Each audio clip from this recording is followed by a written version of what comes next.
What's good, everybody, and welcome to another episode of the What's Good Games podcast, your source for video game news, commentary, analysis, and funny stuff every Friday. I'm Andrea Renee, joined by Miss Christine Steimer. Hello. Hello. Miss Brittany Brombacher is here. Hello. And Miss Rihanna Manuel is also joining us. Hey, what's up?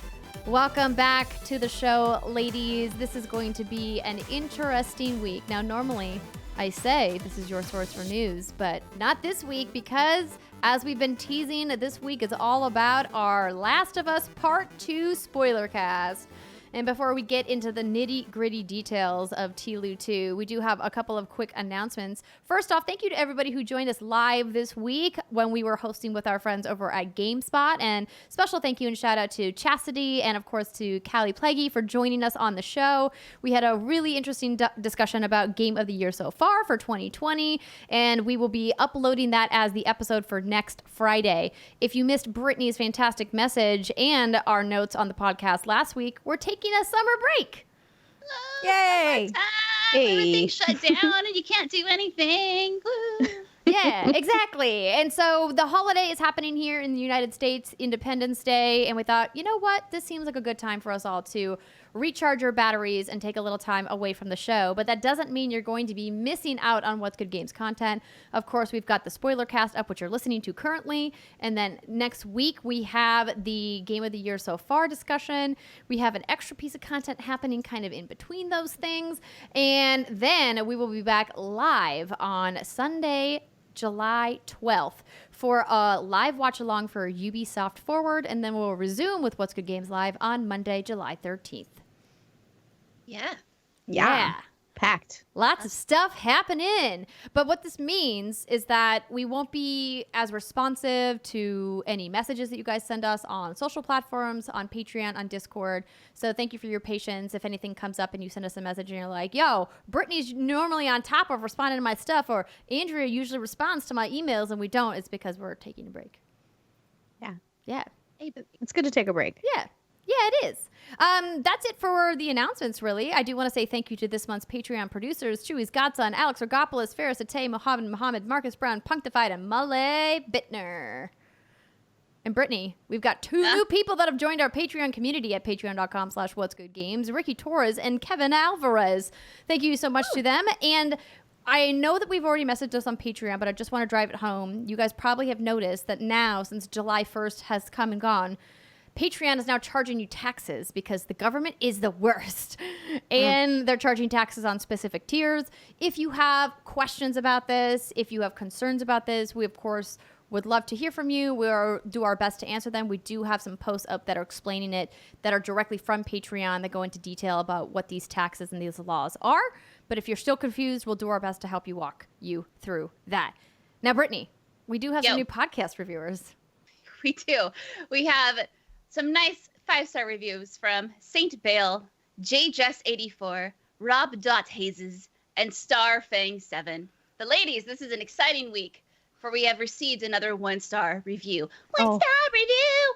And it comes from Death Before Dawn. Brittany is an alcoholic. Oh, wow. Oh, no. Constantly being obnoxious, doing some mocking voice when doing read-ups or write-ups, and any little thing she tries to make sexual. Someone says something is hard. Oh my God, do me, babe. It's like, just be quiet. You're ruining the show. Oh, boy. Wow. Well, Wait, I love how they just came at you with the alcoholic. They're just like, you're an alcoholic. I'm labeling you. Yeah, Swinging. you know, I guess I'm obnoxious and I make perverted jokes all the time and I drink. I And feel guess like that's the truth. Kenny has missed the whole point of What's Good Games. So actually, you know, I think Kenny may have left us a 5-star review. This Kenny person, I think Death Before Dawn is the person who left the 1-star review. So sorry, Kenny. I got you looped in. You're the best. But, Kenny's like, what happened? Why are you picking on me? Oh. But listen, here's the thing. And we got a couple of comments from last week's episode. I thought last week's episode was hilarious and fun.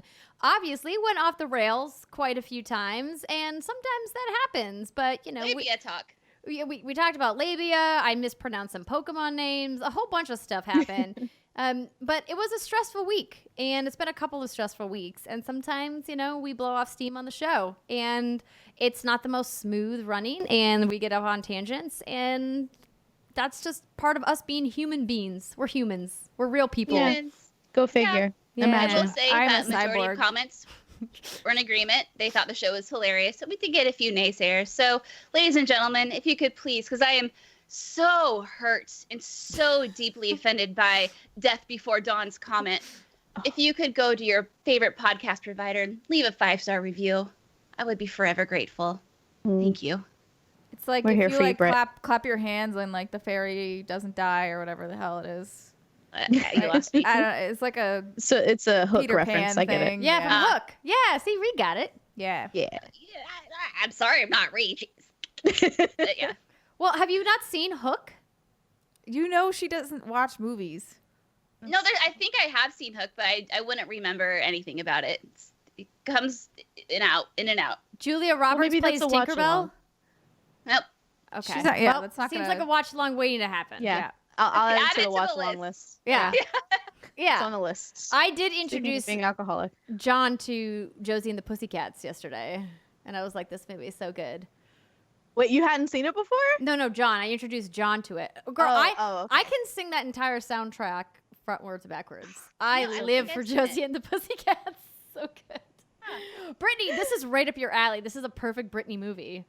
Like it's Perfect. Oh, it is. it's quintessential like early 2000s. Like they make fun of boy bands. There's like a fake boy band called Du Jour that's clearly like a knockoff of the Backstreet Boys.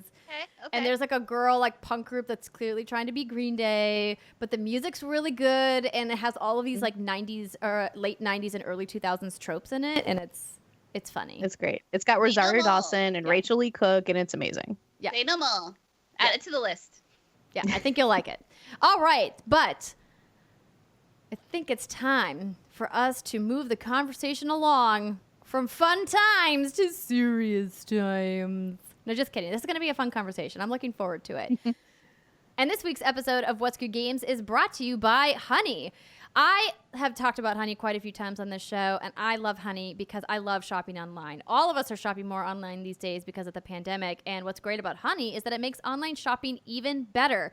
Honey is the free online shopping tool that saves you money online, and it automatically finds you the best promo codes and applies them to your cart, which makes shopping the best because you save money, and saving money is awesome. So here's how it works. Imagine you're shopping at one of your favorite sites, Target, Sephora, Macy's, Etsy, DoorDash, Walmart, et cetera, right? When you go to checkout, a little box drops down and says apply coupons. Just click the box. Takes a few seconds for it to scan all of the promo codes for that site, and boom, the prices drop. I was recently shopping for more postcards for What's Good Games, one of our awesome Patreon reward tiers, and lo and behold, Honey's like, I've got coupons for you. So I clicked the apply coupons button, and I saved $11.43. Just like that, Oh, hey. right? Hey. Super great.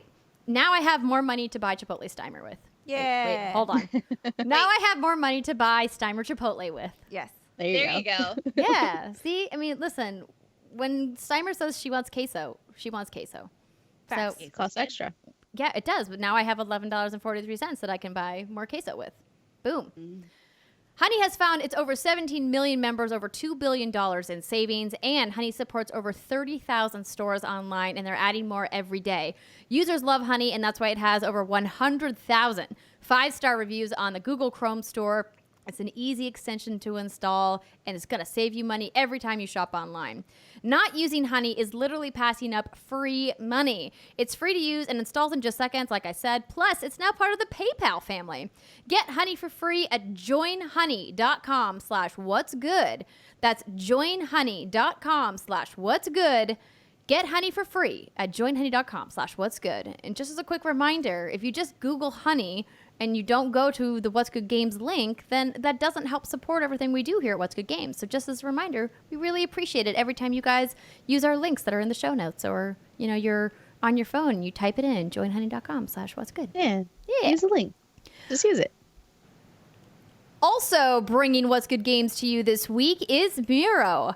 Working remotely doesn't mean you need to feel disconnected from your team. With Miro, you can get work done together and collaborate wherever you are. Telecommuting, remote working, distributed teams, call it whatever you want. But more and more, teams now work from home. Collaborate better and get work done faster with the help of Miro. If you're still using an 8.5 by 11 sheet of paper to brainstorm or organize your work, guilty, you need to expand your horizons. Miro lets you visualize everything that you're working on all in one place. It's an online whiteboard that brings teams together anytime, anywhere. Their infinite canvas is perfect for brainstorming, making mock-ups, organizing files, and managing complex projects. They even have templates to help you get started quickly. You can add your docs, spreadsheets, sticky notes, and other important information directly to Miro, so you always have a single real-time collaboration hub. And Miro can integrate with the programs that you already use, like Google Drive, Dropbox, Jira, Slack, and more.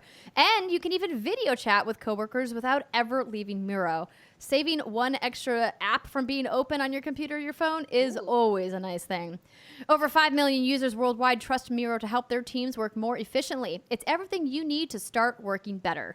Start collaborating for free when you sign up for an account at Miro.com/what'sgood. That's Miro.com/what'sgood to sign up for your free account with unlimited team members today.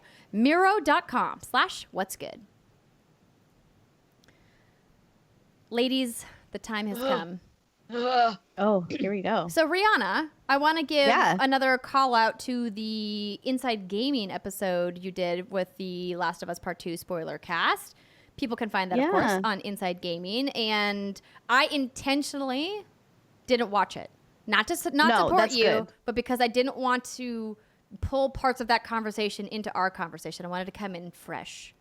No, that's good. And I've actually been abstaining as much as I can from seeing any spoiler content or reviews myself because I want to be sure that I'm giving my ideas in this conversation and not borrowing ones from other people. So I appreciate that. That's the right thing to do. No We should watch problem. them all together at once, all 4th of July weekend. Sounds like a rockin' time.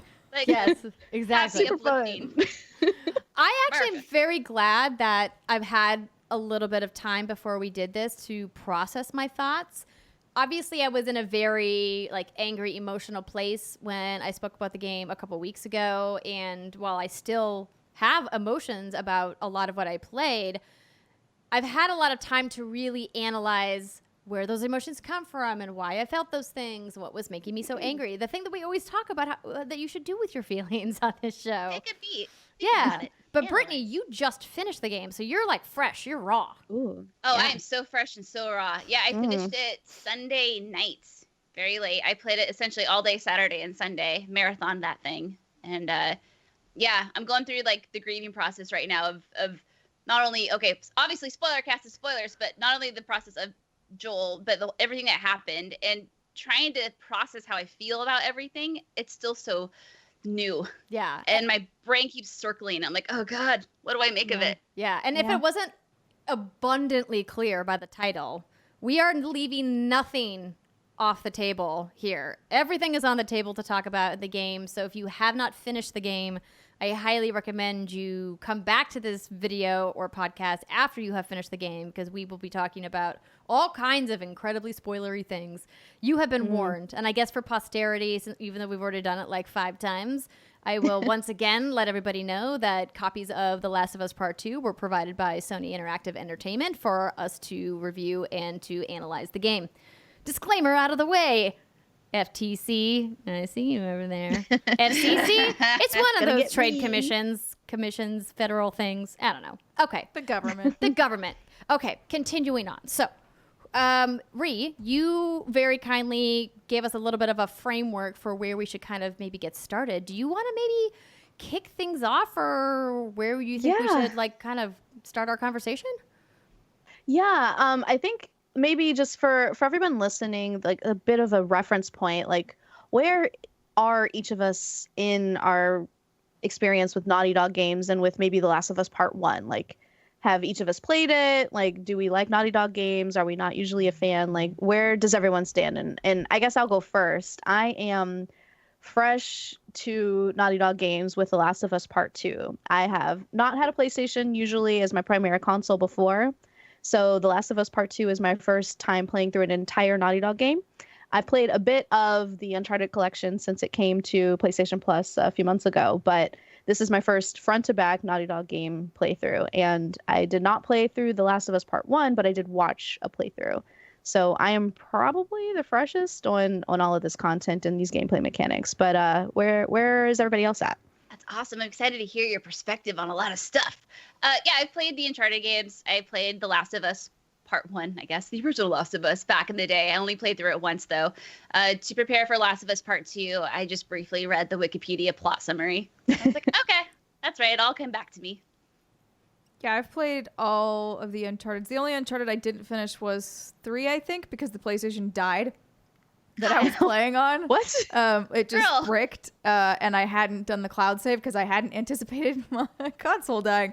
And I was literally like at the end, so I just was like, screw it, and I watched a YouTube video for what the ending was, but because I'd played most of it already at that point. But yeah, so I'm fairly familiar with Naughty Dog games. I really liked The Last of Us, like what we're all dubbing Part 1, even though it was not titled that. And originally going into playing The Last of Us Part 2, I was one of those people who didn't really want them to even explore more. I was like very happy with where the first game ended, and I kind of liked the ambiguity of it and letting you as the player kind of figure out where it went from there. But so yeah, that's where I kind of landed. Although obviously, I think as I said on past podcasts, like I was very wrong, and like I actually really love this game, and in some ways I love this game more than the first. Interesting. I have played pretty much all of the Naughty Dog games except for the original Uncharted. I never finished. I started it but never completed it. But I have a long history playing Naughty Dog games, and I played The Last of Us, including spending some time with the multiplayer. And I very much appreciate and think Naughty Dog is a great studio that does great work, and have been a fan of theirs and think that there's a lot of really lovely, wonderful people that work there. Oh, Yeah. nice. Yeah. And I guess another question I have for everybody before we get really in the weeds is how does everyone feel about the decision, the big decision at the end of The Last of Us original, The Last of Us Part 1? Joel's decision to murder everybody in the hospital and save Ellie. Yeah, save Ellie. Just kill everybody and take his baby girl out of there. I always thought it made sense decision-wise for him to want to save her. I disagreed with the way the level design was handled. I didn't enjoy Rambo running down like 30 people in a row. That felt really off compared to the rest of the game. But decision-wise, I agreed with like Joel would have the motive to do that and would have the wherewithal to do it. Like he would be able to just go through it. I just didn't like the way it actually played out. I feel like my feelings are almost the same. Like I very much stood behind Joel's decision to save Ellie. I thought that was the right call. I didn't think that sacrificing her against her knowledge and against her will is an okay thing to do, despite the fact that it would save people. Like I'm not Machiavellian. I don't think the ends justify the means at all. And I thought that decision was wrong. I also think his decision to murder everybody in the hospital was wrong. I didn't like that I was forced into that. And I think a lot of the problems that we see narratively in The Last of Us Part 2 could have been solved if someone had just woken Ellie up and said, hey, here's the situation. Do you volunteer as tribute and sacrifice yourself? And I bet she probably would have said yes. And I think then that's her decision, and Joel can't take that away from her. And then if he had still did what he did after she said, yes, I want you to take this part of my brain, I think it would have made for a much more interesting story. They could have still done the ending the way that they did, but I think it would have changed the motivations of the characters in a really fascinating way. But well, that's do not the way feel it like, happened. granted, it's been a bit. I'm pretty sure at some point Ellie does mention throughout the journey with Joel that like she would be okay with dying for it if it meant something. Like she wanted her immunity to mean something. And so I feel like if he had actually thought and considered, he would know that was what she wanted. But he was so hell-bent on not losing another daughter figure. Like I don't think he emotionally could have handled that, but could emotionally handle murdering 30 people, whatever. But like that was, I mean, I could understand that. I think I would have appreciated it more if it was like more of like a quick stealth through kind of section where you're like just trying to avoid all the fireflies coming at you in that moment, where he's just like trying to rush but also knows he can't physically take on that many people. That would have felt more in line with the game to me, and I think then it would have been even better, because I always like that part always left a bad taste in my mouth, and not just because he killed somebody. Like, I agree, like he probably would have killed the people in that room, but he would have probably not killed all of those people leading up to it. That was the part that always felt a little odd. Yeah. I also think I'm with you. So go ahead, Brittany. Okay. Yeah, I watched the scene last night again of the ending of The Last of Us. And yeah, it's like he walks in there and the doctor, you know, he takes a scalpel, stabs him in the neck. And then you do have the option of not killing the other two doctors, I believe. Yes. But You don't have to kill him. Pretty sure we all did. But yeah, it's watching and I was like, dang, like that's beefy, you know. And granted, the way the player who was I was watching play decided to kill Daenerys was shoot her in the head with a shotgun. I was like, holy shit, like that seems so unnecessary right now. But yeah, it was. I've often thought about that, especially after seeing, you know, what goes around comes around, specifically in The Last of Us Part 2. How would that have changed if he had just come in there and like threatened them at gunpoint or something? Granted, we wouldn't have had the setup that we had now, but this is the stuff I'm thinking about. Like, if only you hadn't done that, Joel. Right? Because at the time you're like, okay, the game's over. This is what we're like left to stew on. Okay, but now you're seeing that those actions come full circle and what it really means and how differently that situation could have been handled. Perhaps hindsight's 2020. I don't have an issue with the game, I guess, technically, because it is what it is, the ending of the first one. But now that I've seen what's happened, I'm like, that was really wrong. You didn't have to do that. I mean, you could have prevented all that. I always felt like, and this is part of what I journaled. I forgot my journal because I'm an idiot. But You're do not remember. an idiot, Steimer. I remember bits You're just and a little pieces. forgetful. That's I was, doesn't make you dumb. I was so busy worrying about the sweatshirts I wanted to crop that I didn't bother. We cropped some Cropping sweatshirts today. sweatshirt is serious business. Yeah. But I kind of wrote a little bit after Joel's death, and I was processing my feelings there and thinking like, well, you know, Joel, and I always knew this, but it was interesting just putting pen to paper, being like, Joel was never the hero. He was never a heroic man. He never did things that were altruistic. He did things that were selfishly motivated all the time. And yet we loved him. And yet we thought of him as like a really likable character. We thought of him as a father figure, both to Ellie, and I think like you always put yourself there in there a little bit too, right? It's part of the magic of video games, is you can really connect and identify with characters.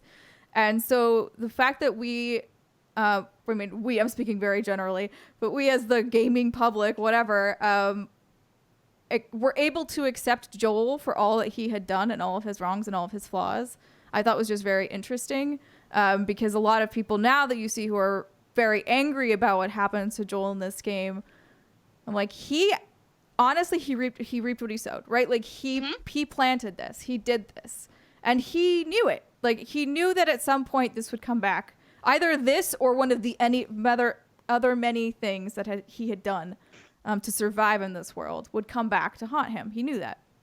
And what's interesting is that you typically don't see those repercussions in a game, right? It's usually like, this is just AI, you just shoot it, you go on with your bad self, but life goes on. But this really took it in a whole new perspective of like, oh no, these aren't just brainless AI, like look what happened.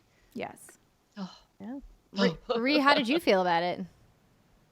I agreed with his decision ultimately, and I wasn't honestly that bothered by him killing everyone. And granted, this is after many hours of watching him kill all kinds of people, so I was desensitized to the personal stories of all of the NPCs that he's, you know, put up against. But by the time I got to that scene in The Last of Us Part 1 or The Last of Us Original, what was left of humanity didn't feel especially worth saving. And so even if there was a potential of Ellie's death being part of the cure, it didn't seem like it was really worth it for Joel, at least. And that's probably a very controversial opinion, but I mean, going throughout the game, everybody's pretty horrible. And like after going through that whole moment where you play as Ellie and you experience the things she experienced with the group of people who are cannibalistic, especially, I was like, you know, fuck everyone. Like, they're all bad. Like, I don't really care about saving anybody. So even if this procedure does work, which in The Last of Us Original, we didn't know if it would or not, it didn't seem worth it to sacrifice the one person that seems good, that seems worth saving, that seems worthy of love in the sea of awful people. So I was okay with what Joel did, honestly. And I know he was a villain in the first game, but I didn't mind it. So that's kind of where I landed. Yeah, they made a lovable villain. They really did. Yeah. And like we're gonna get into how potentially Ellie is also a lovable villain, right? Oh, she is 100%. They're all fucking villains. 100%. I love though, Ree, that you brought up what I think is a very important point about this idea that The Last of Us might not be worth saving, and how that is something that I think not a lot of people are talking about in their critiques, that we as human beings are always thinking about self-preservation and species preservation, and it's like, yo, maybe we should just burn it all down and start over. Yeah, we're kind of bad. Yeah. Like, we're kind of terrible sometimes. Yeah. We should not have risen from the muck. No. Like the infected should have just taken over, and like the animals rule the earth, and like the infected die out whenever they die out, and like I bet that air quality is pretty clean. See all those plants growing and Those flourishing? plants were beautiful. Yeah. Those giraffes were doing great without us. Yeah, they sure were. That whole Should've the left them zoo alone. is just like, we live here now. We live everywhere. yeah, exactly. Okay, interesting. So I guess we kind of know where everybody stands. It doesn't sound like anybody was like very So much upset. like anti what Joel did. It sounds like we all were like, yeah, it's fine. Yeah. Yeah. We would have pretty preferred it to not happen, but we're not like, fuck this guy. Yeah, I feel No. like it's pretty rare to meet anybody who, especially at the end of that game, was like, fuck that guy. And I think that the reason why is part of what is tied into one of the major themes of The Last of Us Part 2. Yeah. Well, I mean, let's go ahead and get into it. Yeah, let's do it. The major theme, like the cyclical nature of revenge, right? Like, if you feeling like somebody did you wrong, you're gonna go do them wrong. Like, that's kind of how everybody Take down seems to everyone operate. else with you. It's great. Yeah. I Yeah. mean, how does everybody feel about Ellie's motivation? Does it seem reasonable? Does it seem logical? Does it seem believable? Was everybody on board before with it? anybody answers that, hold on one second, Brittany. Before anybody answers that question, Yeah. I do think it is important to make like a kind of general blanket disclaimer that Sure. we're not telling anybody that they're not allowed to have thoughts or feelings or opinions about this game. And we would greatly appreciate it if you would respect that in the comments about discussing this episode, respect our viewpoints that they may be different than yours, and respect other people's viewpoints. Whether you liked the game or hated the game, whether it's your favorite game of all time, or you could give two shits about ever playing this game again, and maybe you didn't even play it at all. Turns out everybody's going to have differences of opinions. Doesn't mean they're bad people. That's all I wanted to say. Yeah. Okay. Be cool. Be Shady good to each effort. other. I don't Okay. think I've ever seen a game that's been more like stepping on a minefield with any comment section, anything. It's just insane with this game. Okay, Yes. anyway, back to Ellie's motivation. Yes. I think on the surface level, you're like, okay, this makes sense. Joel was this father figure to her. Granted, she had issues with him, and as we find out toward the end, she did say she could forgive him. They took that away from her, and now she's out for revenge. I don't think it's so much, oh my God, you killed Joel. Obviously it is. I think it's more of, you took away my chance to forgive him. You took away my chance to mend this relationship with him. And I think forgiveness is the really big thing we see throughout this game. I think we first start seeing it with Abby in particular. After she has all those flashbacks when Yara and Lev, right? She has the flashbacks of them hanging from a tree or not. And then her next terrible flashback, or her next flashback, is her father like smiling at her, right? And I think at that moment she's found peace, but she's not able to find peace because I think all of the destruction along her path brought on by the search of revenge has brought everything down. And you don't get to get your peace and then everything's okay. Like, there are bad things that happen when you do bad things. It's a ripple effect. Anyway, I'm going off, but yes, Ellie. Yeah, So much to say. There's so much. It's so much game. I think for Ellie, it's not only a matter of what she's lost in that moment or what was taken from her. I think a lot of it is Joel. I think a lot of it is what sort of like how Joel taught her throughout, or the things that he valued, or not valued, that's the wrong word, but the things that he showed her and how he Imprinted almost, or acted. something. Yeah, that, I mean, it made an impression on her. And so like when she acts very brashly, which is sort of how Joel would go into situations. And you can see the that's one of the big distinctions between Abby and Ellie is like Abby seems a little bit more I'm like blanking on words a little bit, but she seems a little bit more not directed, but like thoughtful, like calculated. Yeah, like she's a little more calculated in what she's doing. There's a plan. She knows kind of what she's gonna do. Whereas Ellie is like, I'm going to Seattle. She's just like, we're going, and you're like, all right, yeah. And they're like, we'll just figure it out when we get there. Seattle's a big place. Yeah. So just like even in their attitudes and the way that they approach revenge, Ellie's seems much more raw a lot of the times than Abby's does. Abby's seems more like she's a little bit more controlled over it. It's still driving her, and I think it's still driving her to do things she actually later realizes were not useful at all in the first place. But she believes at the time that they are. So that's kind of where she ends up. Do you think that's because she's had a lot of time to think and calculate, whereas with Ellie, it just happened? She's acting so brash, you know? Yeah, because Abby's had years. Yeah, Joel and Ellie disappear, right? So there's and she's also like, 14 in that game-ish? Because she's about Ellie's age. And so she doesn't have Abby has a lot of process time, rather, because she just actually can't do anything. Like, there's no choice for her. She can't run after anybody. She's helpless in a lot of ways. And I think that is part of what drives Abby to become sort of the powerhouse tank that she is later. But yeah, for Ellie, it's like, it's fresh. And when it happens, it is a very key motivation to move. And she's already at like an age where she feels like she can be on her own anyway. It makes a little bit more sense for her to just rush out. I think it's really tough for me as a player to care at all about Abby and her motivations, quite honestly. And it's something that I've struggled with, and I struggled with the whole game. I can appreciate her character development. I can appreciate her as a character, but I don't care about her as a character. I don't care about her motivations and why she's doing it.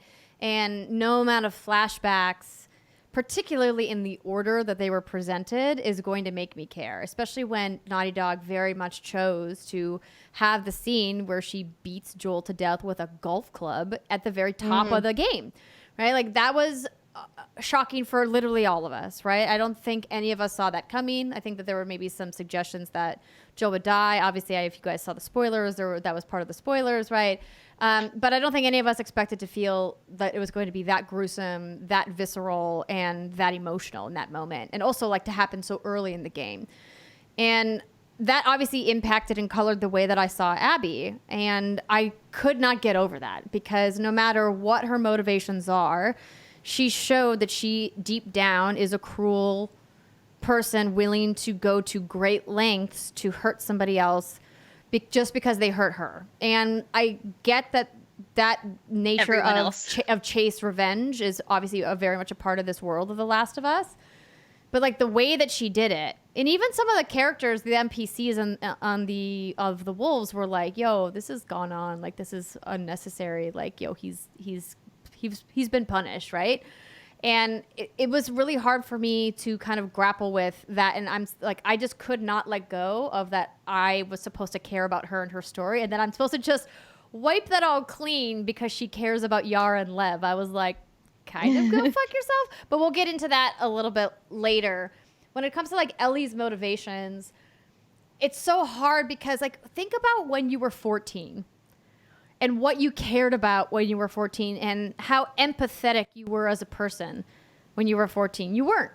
Like, there's maybe a few special gems out there that have really hyper-developed emotions and are much more emotionally intelligent than the rest of humanity, but most 14-year-olds don't really give a fuck about much. And the things that you do care really passionately about don't really matter at all. You know?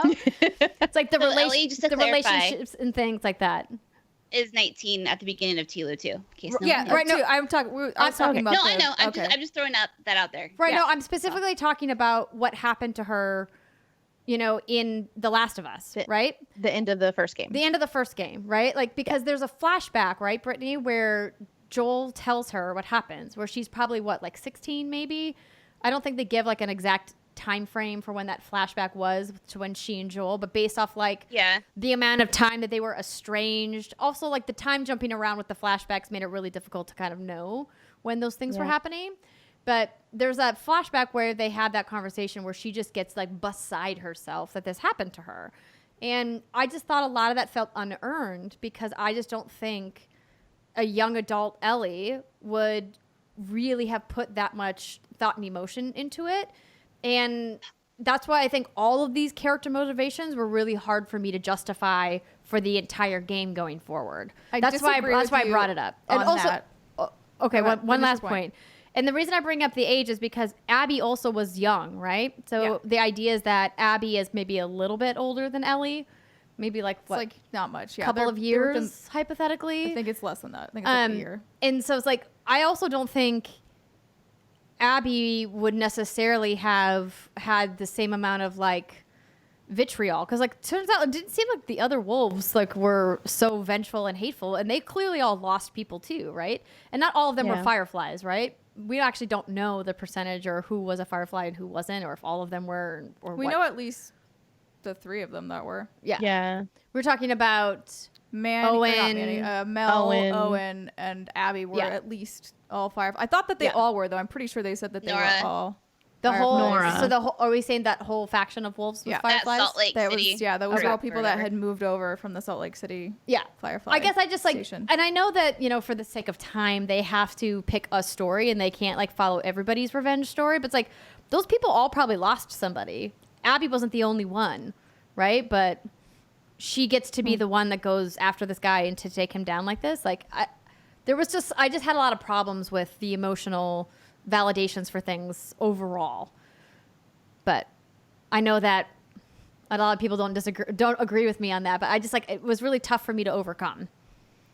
Sure. I think for me, it's not so tough. I mean, you said, Andrew, that the flashbacks didn't really like hook you with anything, but when Abby and her dad were out, when she's calling for her dad, he's out. That whole scene with the zebra, it's kind of silly, but the little interactions between Abby and her dad during that moment reminded me a lot of me and my dad and the kind of banter that we had back and forth with each other. So immediately I had that personal connection and I was like, oh, this is like really cute. I feel like, you know, we don't get to see a lot of father-daughter relationships like that in a game. And I also remind myself too that that world that they live in and the world that they know, I'm assuming those kids are going to be a little bit more rough around the edges, right? And totally how that environment impacts them and their motivation and their reaction to things. I mean, I know if someone straight up murdered my dad and we were in like a post-apocalypse, I would probably also want to get revenge. And I can't say that I wouldn't do the same thing if I were Abby and in those shoes. I don't know if I would let it drive me for the 5 years. She was. I mean, 5-6 years. Like, right? Like, do you think that your revenge, like, would be visceral for 5 years?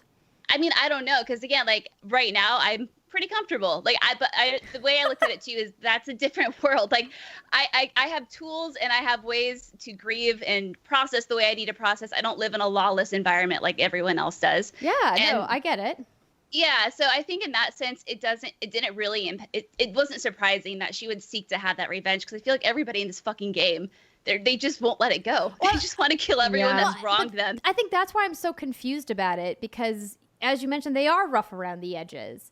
And to me, in this world where you're losing people constantly to the infected and you're getting attacked constantly by the rawness of the world and the state of the world, not to mention like the other human factions, I would think that they would have to come to terms with violence and grief in a much quicker way and like get over it much quicker in order to keep adapting and keep surviving. That they don't get to wallow. They don't have the luxury of wallowing in their feelings like we would today. Like I think we would be able to stew for 5 years on our feelings because we literally have nowhere else to go right now. But I think that in this world, like you have to keep moving forward and you can't look back at the people you've lost. Otherwise you could be the one to die next. I think Abby took that though, and she took it as a direction. That's what Abby used her anger as a motive to build herself up, right? Like, so she goes, and you see this in the flashbacks with her and Owen. Her and Owen start to drift because all Abby wants to do is train. She just wants to feel And I think a lot of that would probably be tied to her feeling of helplessness before. She couldn't have done anything to help her dad. She was 14 and a scrawny little thing. But when she's given an opportunity like she was at the Wolves, and she's like, I can train and I can become a killing machine, I could easily see somebody slotting into that, especially in the apocalypse. Because when you guys are talking about like loss and how easy it is for people to be carried away by infected or whatever, I think then what people might end up clinging to, which is another part of the layered themes of this game, is justice. And so, yeah, you're talking about revenge and everything, but it's not even just about simple plain revenge. It's about feeling justified. It's about feeling like you've earned this. It's about feeling like you have a right to this. You have a right to kill this person because of what they've done to you. And that's, I think, why Abby goes about Joel's death in such a gruesome way, because, and I don't think she would have. If he had shut up and he had not said anything, I think she would have just killed him.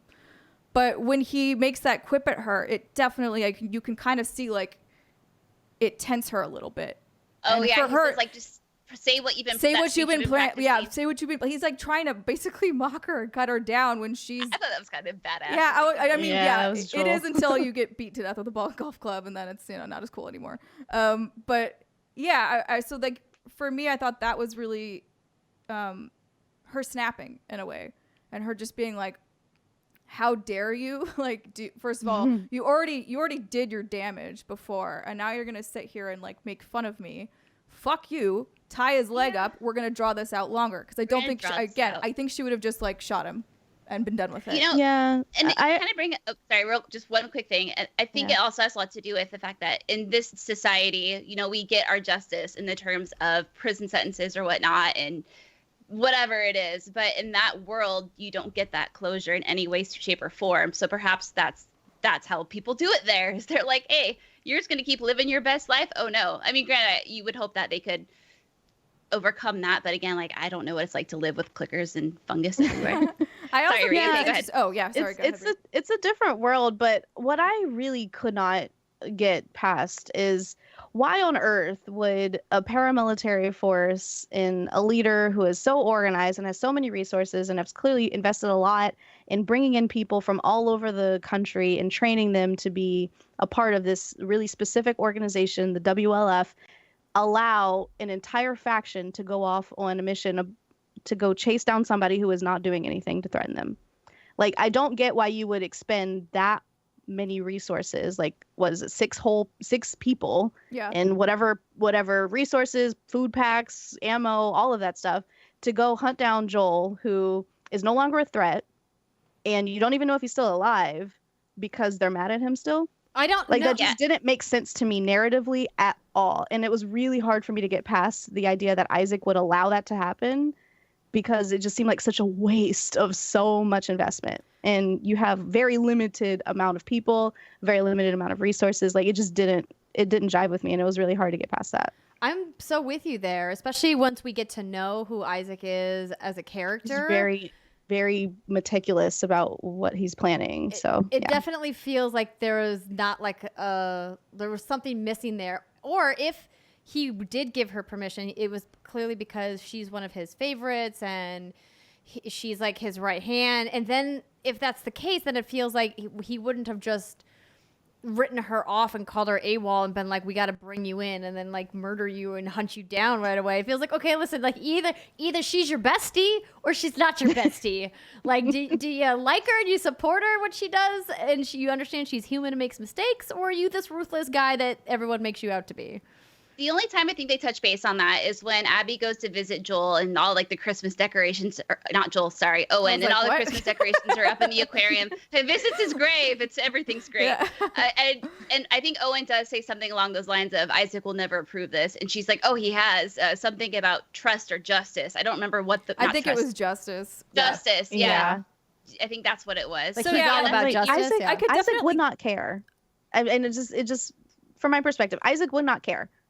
Like, it's over. He was never a Firefly. That wasn't his mission. Like, why would he give a fuck? It just didn't make sense to me.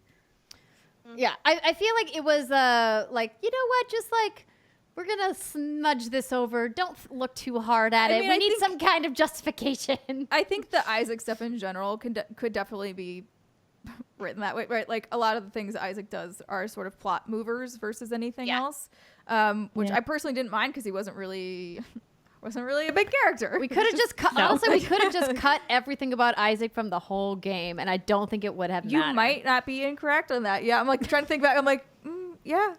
I mean, they just needed a leader, but that's pretty much it. What important? Yeah, you're right. They just needed a leader to lead the raid on the island. Yeah, and to have someone to report to and call the shots. But yeah. I don't know. I mean, shout out to Jeffrey Wright, a phenomenal actor that when John was watching me play, we were like, is that him? No way that's him. Turns out it's him. If you guys are like, who the heck is Jeffrey Wright? You may know him most from his recent work on Westworld. And he's been in a ton of movies and is a huge actor in Hollywood. And so I just... Maybe they just wanted something for him to do. Or maybe he's friends with Neil or somebody else at the studio. And they're like, hey, you want to be in this game? Shannon Woodward is Dina. So I'm assuming it's like, hey, well... And also Hallie wrote on Westworld. So like, I think there's just a little bit of like, hey, you're cool. You're really good at your job. Do you want to come be really good at your job over here? Yeah. You know what, though? If you think about it, because he doesn't have a huge role, but they need a leader, obviously. Any faction like that would have a leader. And it kind of plays into the Seraphites. That's their name, right? Yes. Where you always see the prophet, but you don't really ever get to meet the prophet, or she's not really something that you actually interact with. So I think they're probably just supposed to stand there as symbolic leaders of the factions. Been dead for a while. Yeah, I mean, I think honestly though that we'll talk about the scars here in just a second. I think that the Seraphite leader being dead actually plays a lot more into the story later on, particularly once you talk to Yara about Yara and Lev both in separate scenes about why they're Seraphites and their whole backstory. But I think like there's so much world building around Isaac as a person. If you went through exploration, you find so many notes that reference him and that talk about his brutality and the things that he's done and how brutal the wolves are to people who dissent against them. And so I was really hoping for a big payoff with Isaac as a character, and I felt like we never got it.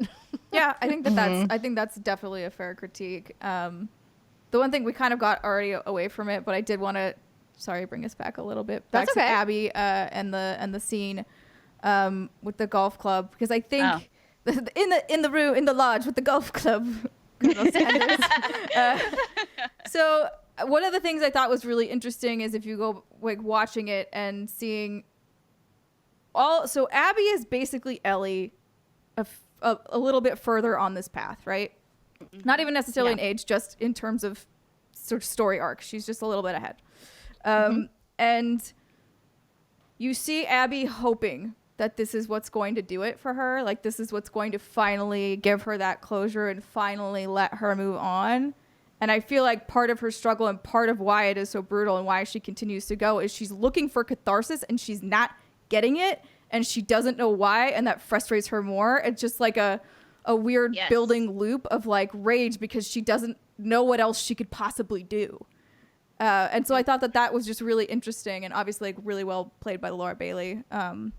Because you're just like, first of all, I don't really ever think I would get the catharsis from murdering somebody. But like, if that was what you thought and then you were like kind of doing it, but it was not making you feel better, I don't know, like, what would you do? You'd just be like, shit, like everything I've literally thought up until this moment, for the past 5 years, I have lifted weights, I have run miles, I have done all this shit to build to this moment, and I feel nothing.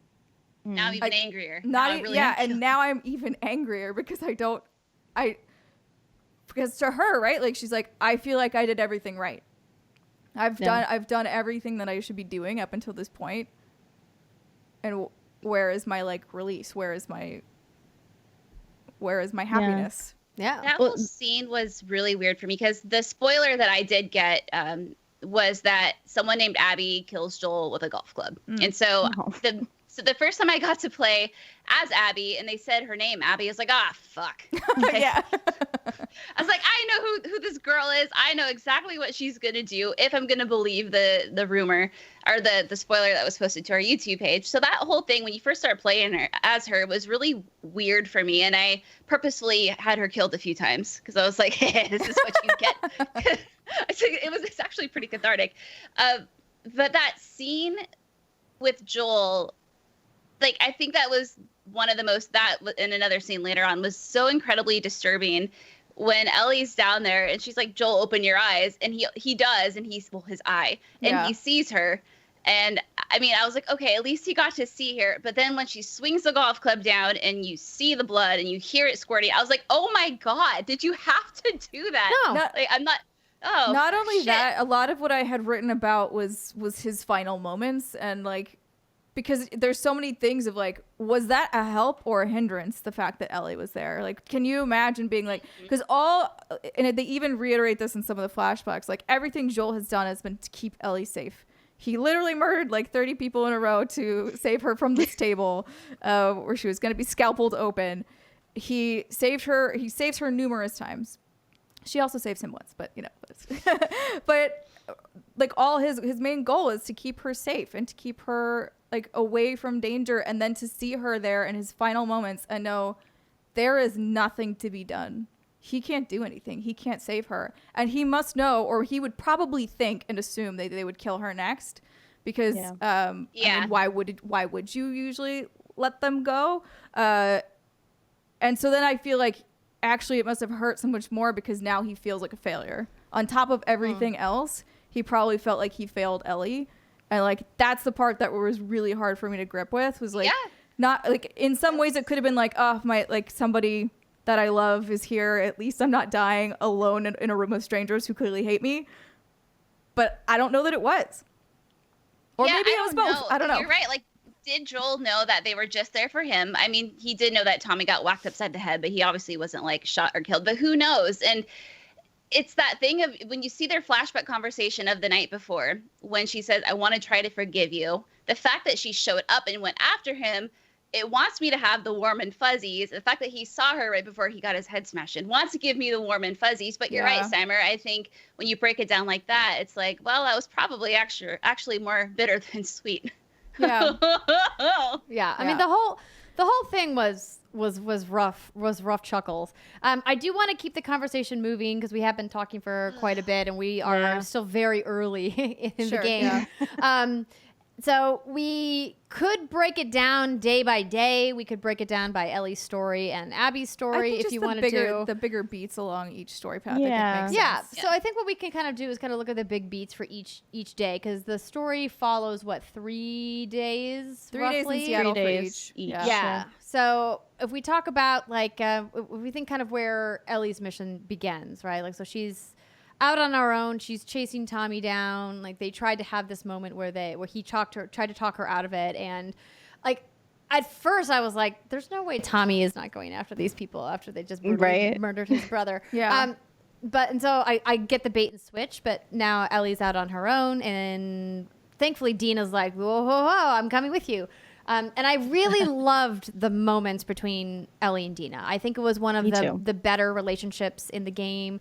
The closeness that they have, and I think that they really walked that fine line of really representing that these two had a deep friendship before they became romantically involved, because I think that you could point out some criticisms of them, like they're just like girlfriends, they're brand new, like why would you care? It's like, well, they've been living together in this town for 5 years and been friends, and clearly they have a lot of feelings for each other that go beyond just like, you know, the crush sexual romantic stuff, right? And you can like see that in Ellie's journal, like when you go in the flashbacks and she talks about Dina and she's like, I'm pretty sure she's joking, I don't know.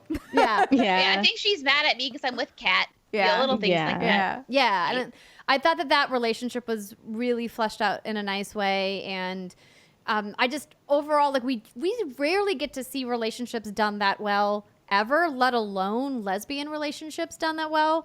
And I really applaud the team at Naughty Dog for taking the care to say, hey, like, we want to show you that this relationship is just like the relationships you have. And I think that was one of the things I ran into frustration talking to some people about this game, and listening to some people make those really loud, gross complaints that we heard, being like, oh, Naughty Dog is just shoehorning in LGBT characters because they want to shove it down our face that they're representative. And I was like, first off, like, fuck you. You seem like an asshole.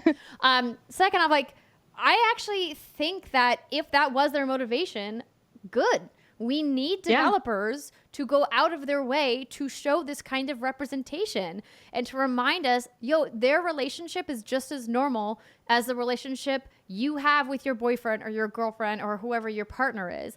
And that was the conversation that I was really struggling to get across to people. It's like, no, the whole idea is that their relationship is normal, just like your relationship is. And I loved that they made a point to say, hey, we're going to show them having a moment where they have a fight, having a moment where they have this playful, like, make out in like the weed farm that they find, right? Like, Yeah, I thought great. so much of it was so well done. Yeah, like it's messy. It took a long time for them to figure out their feelings. Like they had other relationships. They knew each other that entire time. Like they were friends and something else grew out of that. And I thought that was really beautiful to see. I agree. I think they did that very, very well. And even, I mean, this is fast forwarding way to the end of the game, but even the moments where like Ellie comes up behind Dina when she's holding JJ and in the kitchen and they just like dance So together a little bit. Like cute. they're just so real and like that happens. And it's beautiful to see that in a game. I thought that was really well done. I applaud Naughty Dog for that as well. Yeah. Yeah, the Ellie Dina relationship is like chef's kiss to me. Like they I think they did such a good job with it, and it Yeah. really is such a. I feel like when I left the game, like it was such a bright spot the whole time for me. That I think that is part of why when I left it, I was like, I feel pretty good. I don't know, like, because like it was just such a joy to watch those two. It was a joy to watch those actors together, and like, God, and like again, the animators at Naughty Dog, thank you so much for bringing that to life, because it's so hard what they've done with every little facial tic and whatever, and like the body language, being able to bring all of what the actors put out into life in the game is super difficult, and they just nailed it. Yeah, I think the reason why I was so mad that I had to play as Abby is because I did not want to leave that. That's fair. Despite how stressful some of the moments they went through was with all of the infected encounters you have with Dina, and like you get there and like clearly she's sick and she needs you, and like you leave her, and then it felt like I was just getting to a place where I wanted more of the Ellie and Dina storyline as like a replacement for the Joel and Ellie storyline from the first game. And then they ripped it away from me, and I was like, I don't care about you, Abby. I'm mad at you. I want to go back to Dina. She's cool. Dina is You cool. suck. I feel like Dina is probably my favorite character from the game. Yeah, Yeah. absolutely. Yeah. Actually, yeah. I'm Yeah. with you. Yeah, I have same. issues with pretty much everyone for Dina. Well, I think Jesse was a good dude. Jesse Oh, was- Jesse. Oh my God. Okay, Jesse, I was waiting for be Jesse hot. to... Oh, yeah, Be hot. Jesse. Can we just say that? Yes. Oh, yeah. Oh, Yeah, I absolutely. think so. Be Very, hot. For Yeah. sure. very attractive. But the thing is, Jesse was too good of a character. I was so suspicious of him the whole time. Fair. I'm like, why are you here? No, dude. He's Okay. very nice. One of my I don't- favorite lines in the whole game was Jesse at the very beginning when he's like waking Ellie up and she's overslept. And she's like, I'm sorry we kissed. I don't know. It was weird.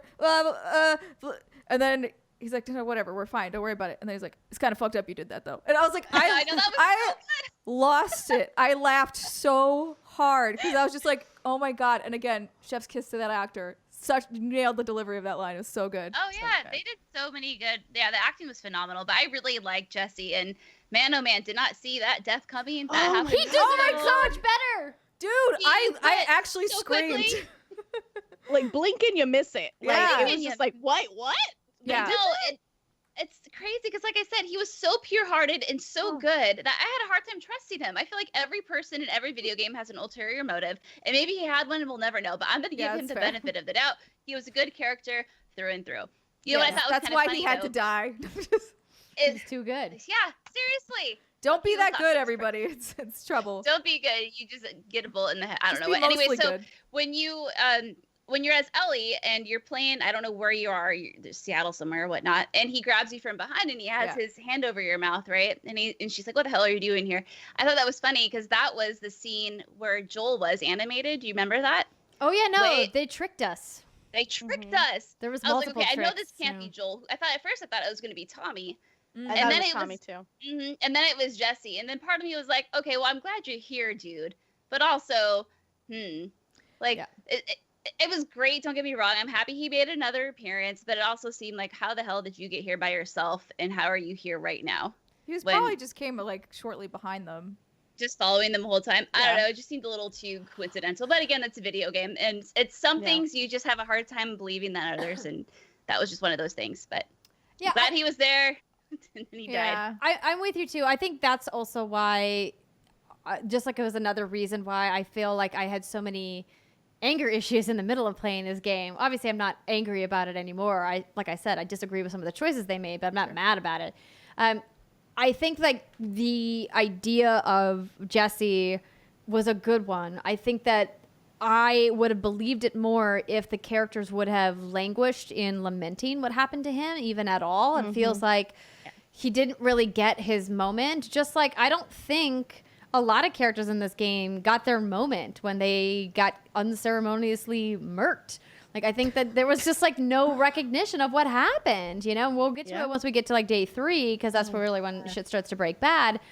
But I was just really disappointed that there wasn't more. There wasn't like a beat to be like, oh my God, I watched my friend get a hole blown through his face. I think that's because, like, well, I guess they probably just didn't show it. Like, but yeah, I agree with you. It would have been nice if there had been a little bit more, like, meditation on it, I guess, or like a beat. Reflection. Reflection. That's the word I was looking for. I do love that he was like the shining moment to be like, Ellie, walk your rage back, when Dina was very clearly ill and she's like, he's like, we have to take her back to Jackson. Yeah. You have to let this go. You cannot go after her. This is crazy. He's a good baby daddy. He's like, yo, like, but also he's priorities. He was trying to remind Ellie, like, somebody you care about who is alive is right here and needs your help right now. And you have to prioritize the person who is here that you care about instead of going after some vendetta. Like, you get to be mad, of course, but like, this person who you love is here and needs your help. And I can't believe you're walking away from them. Yeah. And so I was like, fuck yeah, Jesse, you tell her. Yeah, no, Jesse was super right on a lot of things. And that's why I like, I mean, granted, I get it all. And like, I do think the way they twisted it around was like so gut wrenching, but in a good way.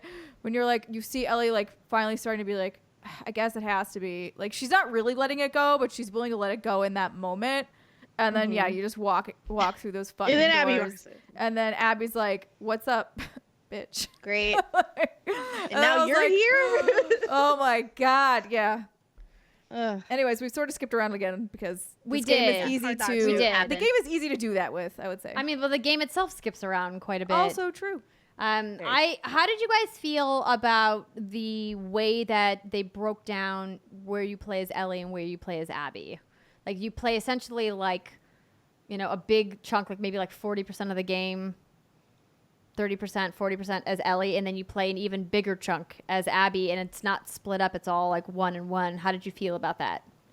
I will say mechanically it felt weird. And it's because as Ellie, I know Ellie, I've played in, you know, been with her for hours and hours and hours in both the first game and this game at this point. Her life is precious to me as the person, you know, with the player agency, right? So I went mainly stealth with Ellie. I'm using the arrows, I'm crafting silencers, I'm trying not to get into sticky situations. Even like the first time you land in Seattle and you go to that little side mission at the bank, like, I'm careful, right? Like, I turn on the accessibility options. Like, I'm trying not to lose Ellie's life, right? As soon as they switch me over to Abby, I don't give a fuck. I run out. I am throwing the pipe bombs wherever the fuck. Like, I don't care if I trip on them. Like, she died so many times when I was playing as her because I didn't care about her. I don't know her. She's rude. She killed Joel. I hate her. And like, this was like the first time I've ever had this experience where like my narrative understanding of a character changed the way I played a game. Yeah, and that was really interesting. But I think it made it harder for me to get on board with playing as Abby for so long because they force you to play as her for so long. And I couldn't keep not caring about her because that would just impede my progress. So it's almost like gameplay wise, I was forced to care about Abby because I couldn't keep tanking the way I wanted to. War of attrition. Dude, I feel, Like, girl, really I struggled. you. The first time I got to a crafting bench as Abby, I was like, fuck no, I don't want to upgrade any of her bullshit. I want this section where I play as her to be done. And then I did not know that I had at least 15 more hours in front of me of upgrading all of her trees. And I'm like, I'm going to hate this bitch by the end. Yeah, I think for me too, it was, at first I was excited to start as Abby, you know, and interact with my dad and whatnot, because I think that expands on the first game and I get to kind of understand, like, okay, what the fuck? Because I wanted to understand. I mean, I would say I did. I didn't hate Abby, actually. I would say by the end, I liked her probably just as much as Ellie. But to play as her, I didn't really want. I understand what they were doing in terms of like, hey, we got to build this character. We have to show you her motivations because we want you to think twice about your actions and how not everybody is bad, how not everyone's one-dimensional. But the minute I saw that I got one skill magazine upgrade, and then I saw the other one like popped up and it was locked, and then the other one, and then the other one, and I was like, oh god, this is gonna be a whole nother 3-set act, isn't it? And for the most part, I think a lot of it was good, the stuff with Yara and Lev. But there were certain parts of her campaign that I felt like were just dragged on. And in particular, I thought the hospital was unnecessary. Granted, that hospital scene was like something straight out of Resident Evil. And I think it was incredibly well done and incredibly spooky. And that monster at the end, that Rat King, that fucking was thing. an abomination beyond all abominations. But at the same time, I felt like that all could have been cut. She could have walked in, which I think would have been interesting, and just chatted with everybody, go see Nora, go get the medicine. And you can kind of do that to an extent. But as soon as Nora's like, hey, we haven't cleared out the bottom levels, but there just happens to be stuff down there. It's like, oh, you're going to gamify this, isn't it? Aren't you? And they did. And I thought that part just wasn't super necessary, but it was there. So like for the most part, I liked Abby's parts and moments, but there are things I think could have been trimmed off of it. I am probably the only one here that actually really likes Abby. I don't hate her. I don't hate her at the end. I just hated that they made me like her. I do think there was a bit. There was definitely a bit of hesitation at the initial switch. But I knew I knew I was in for a long haul immediately because of the way they named it. So as soon as it was like Seattle day one, I was like, okay, we're gonna go through all 3 of these days. We're gonna do the flip side basically. Yeah. So it was hard. And I think I definitely stopped playing for a little bit and like took a beat, and I just wrote more about Ellie at that moment because I just wanted to like process all of that out first before diving into this Abbey Road, if you will. Haha, bad Beatles joke. And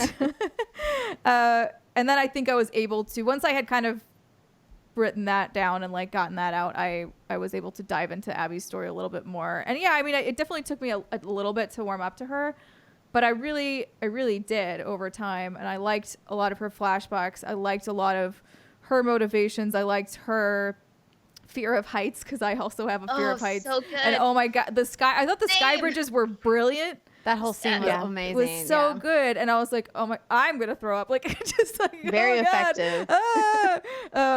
So yeah, I thought that was really humanizing. Also, really clever to be like, "What are the sky bridges? What are they gonna be?" Oh my god, they're just cranes. They're like, cranes. They're just all left the over cranes in Seattle. I know. I was like, "That's brilliant." I don't know who thought of that, but hats off to you.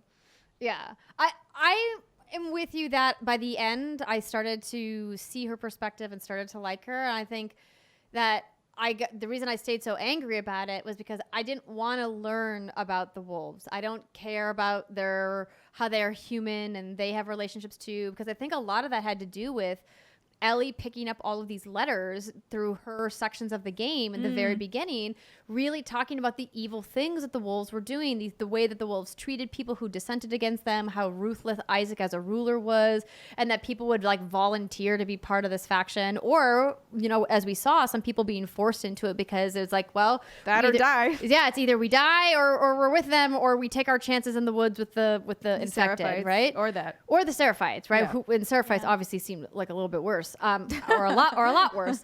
Yeah. And so it's like I just didn't care to humanize any of those people. I was like, I don't want to know. You guys all seem bad. The old wolves seem bad. The Seraphites seem bad. Y'all seem bad. I don't want to learn about how you have relationships with each other and you seem human, because you're not at the end of the day. You make sweet dogs into ruthless killers. I don't like it.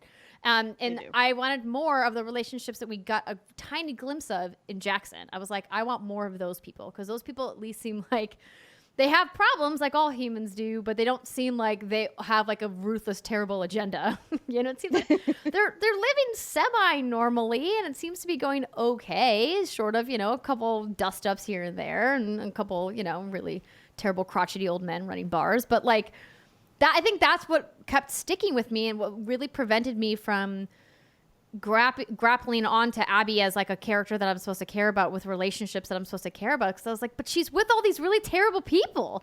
And like the whole time Naughty Dog's like, but they're human, but they're human. I go, I don't care. Like you just set up so many hours of the game telling me that they're bad. And now you're like, psych, you actually are going to like them now. And I think that's what left me with such a sour taste in my mouth. Oh, see, You're like, I don't want to like interesting. people. I don't want to like them. Because Cyber, I I'm with feel you like if everybody, you would agree with me here. But I don't. I mean, I get your perspective. But I actually don't. And because I think what the game really did make me think about a lot of those things. Like about everyone's perspective. I think I was talking about this over dinner with you one night where I was like, technically, I mean, dependent on your actions, even if you feel like you might be doing everything correct by your moral compass, you can be the villain in someone else's story. So I think that it's interesting to look at Jackson because it does feel like it's painted very idyllically. Like it's like, oh my gosh, look at it. But what are the stories of Jackson we don't know? We don't know all of the stories of what's going on in there because you don't actually spend that much time there.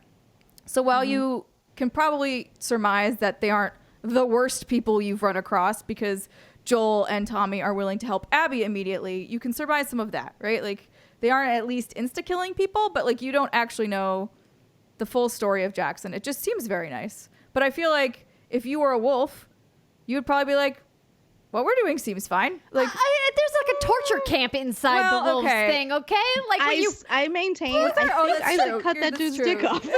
Like I think he did. You know what? Maybe he deserved it. No, no one Maybe. deserves it. I know. Like. But I just thought it was an interesting thing to try and look around and be like, in what ways, especially because it is the apocalypse. Mm-hmm. A lot of those people would probably, even if they didn't agree with it, not really like where else are you gonna go? Like So that's more of how I thought about it. Like even if you disagreed with what Isaac was doing, I don't know how much room you had for discourse about it. Like you would probably just be like, well, that's one of the greater philosophical questions that we don't really need to dive too deep in because we could probably have a whole conversation about it. But like the idea of what part of your humanity are you willing to sacrifice for survival? What part of your empathy and your connection to other people are you willing? What part of your morality and your ethics are you willing to sacrifice to stay alive? That's what I really liked about Owen, who we haven't really discussed a lot about yet, and his character and how he basically is Abby's moral compass. He's Abby's directive on like what is good and what is right because he himself is such a genuinely caring person. And that was always really nice to see. And I love that the aquarium became their refuge in Seattle. And it is the place away from the torture chambers and like the all sorts of really weird, bad wolf shit because they aren't wolves. Like that's not where they came from. No. They are fireflies. Owen he's a good guy. He's not the best guy. No. He was an interesting dude, and I think that was so interesting about, you and as Ellie, you kill everyone, and then you see who these people were beforehand, and then you're like, oh wow, time for reflection. But no, it was interesting because I noticed with Owen and Mel and Abby, that whole relationship, obviously Owen and Mel have been together for a long time. She's very pregnant, yet Owen and Abby have a little tryst one night. Yeah. Mel shows up the next day and he's like, she just showed up out of nowhere. And he was so quickly to leave Mel to go to Santa Barbara. He was so quickly to leave her to join Abby to go to the Seraphite Island. So clearly his heart is still with Abby. Yes. But I feel like, I guess this is it. Like, is he a good guy or is he just a conflicting guy? Like you have a child on the way that you're ready to abandon to follow something. It's at that point, do you take responsibility? Post-apocalyptic world, man, it's fucked up. There's so, I don't know. But that's like I think plays into yet another big question of, do you think that raising a baby among the wolves, knowing that you're led by this ruthless, cruel dictator, essentially, is the right place to be having a baby? Is that Probably where you want to not. be raising a kid? Doesn't seem he great. He was ready to leave Mel and the baby to go after the fireflies. I thought they were both going, but he also wanted to bring Abby. She wasn't going to go first. He was going to go. Remember, Abby said, well, what about Mel? Oh, she'll make it or she'll be fine. And then Mel was like, I'm not going if you're going, Abby. And then that whole thing started. Yeah. Oh, man, drama. I still stand by, I think Owen deep down is a good person. I do think he's, like, as you said, conflicted because when you see him, he's still very much, and also my voice is going in a weird way, which is whatever. We'll push through it. I like it's Just gravelly keep drinking. Yeah, it's just getting a little sexier. That's fine. When you see young Owen and young Abby together, and and I always thought it was really cute when her dad was like, I noticed you and Owen like trying to not look at each other, and she's like, ew, gross. And then they're in Seattle and they're on the Ferris wheel, and I feel like you can see it starting to fall apart there, where he wants to like relax with her and he wants to enjoy his time, and she's like, no, I gotta go train. I feel like that although they don't explicitly say it, I feel like that has to have been what drove them apart, was her unrelenting desire rage to keep going and keep pushing, when he was more than willing to take a step back and be like, look, we still have a good life here, let's focus on what we have versus what we don't.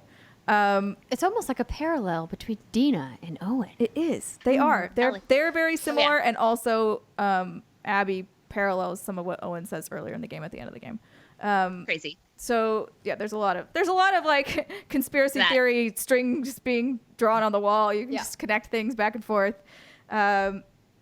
Anyways, I lost my train of thought now, but TLDR, I don't think Owen is a bad dude just because he was willing to leave Mel. I think he truly loved Abby. She was never in a place that she could reciprocate.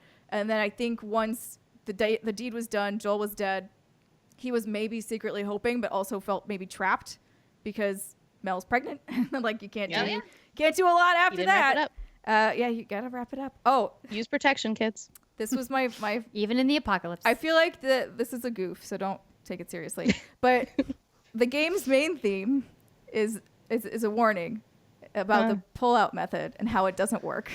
It does not. Like that's The Last of Us Part 2. It's wear a condom, for God's sake. That's or if the exactly apocalypse box seems art. like it's happening, get your ass to the grocery store or to the drugstore and stock up on condoms as much as you can, because like you do not want a baby when shit's going down. Get some plan B while you're there. Yeah, get whatever you can to like flush this Whatever you situation out and just like go on with your life, because good Lord, Apocalypse, man. apocalypse no fun for babies. No, I mean, can you imagine being like in a room full God. of clickers trying to keep a baby quiet? Woof. Oh yeah. Yeah. There's plenty of alcohol around. You've obviously got condoms still left. Yeah, Just pick one up. it's true. Grab a pack. It's true. Mm-hmm. Who cares if Wrap it up. it's expired? Try it anyway. You know, It's safe. better than nothing. it's true. This is your lesson. This is your lesson, kids. Hopefully, there's actually no kids listening to this conversation. Okay, let's continue on in the story. A moment that happens on day 2. We've already briefly talked about the hospital and the Seraphites.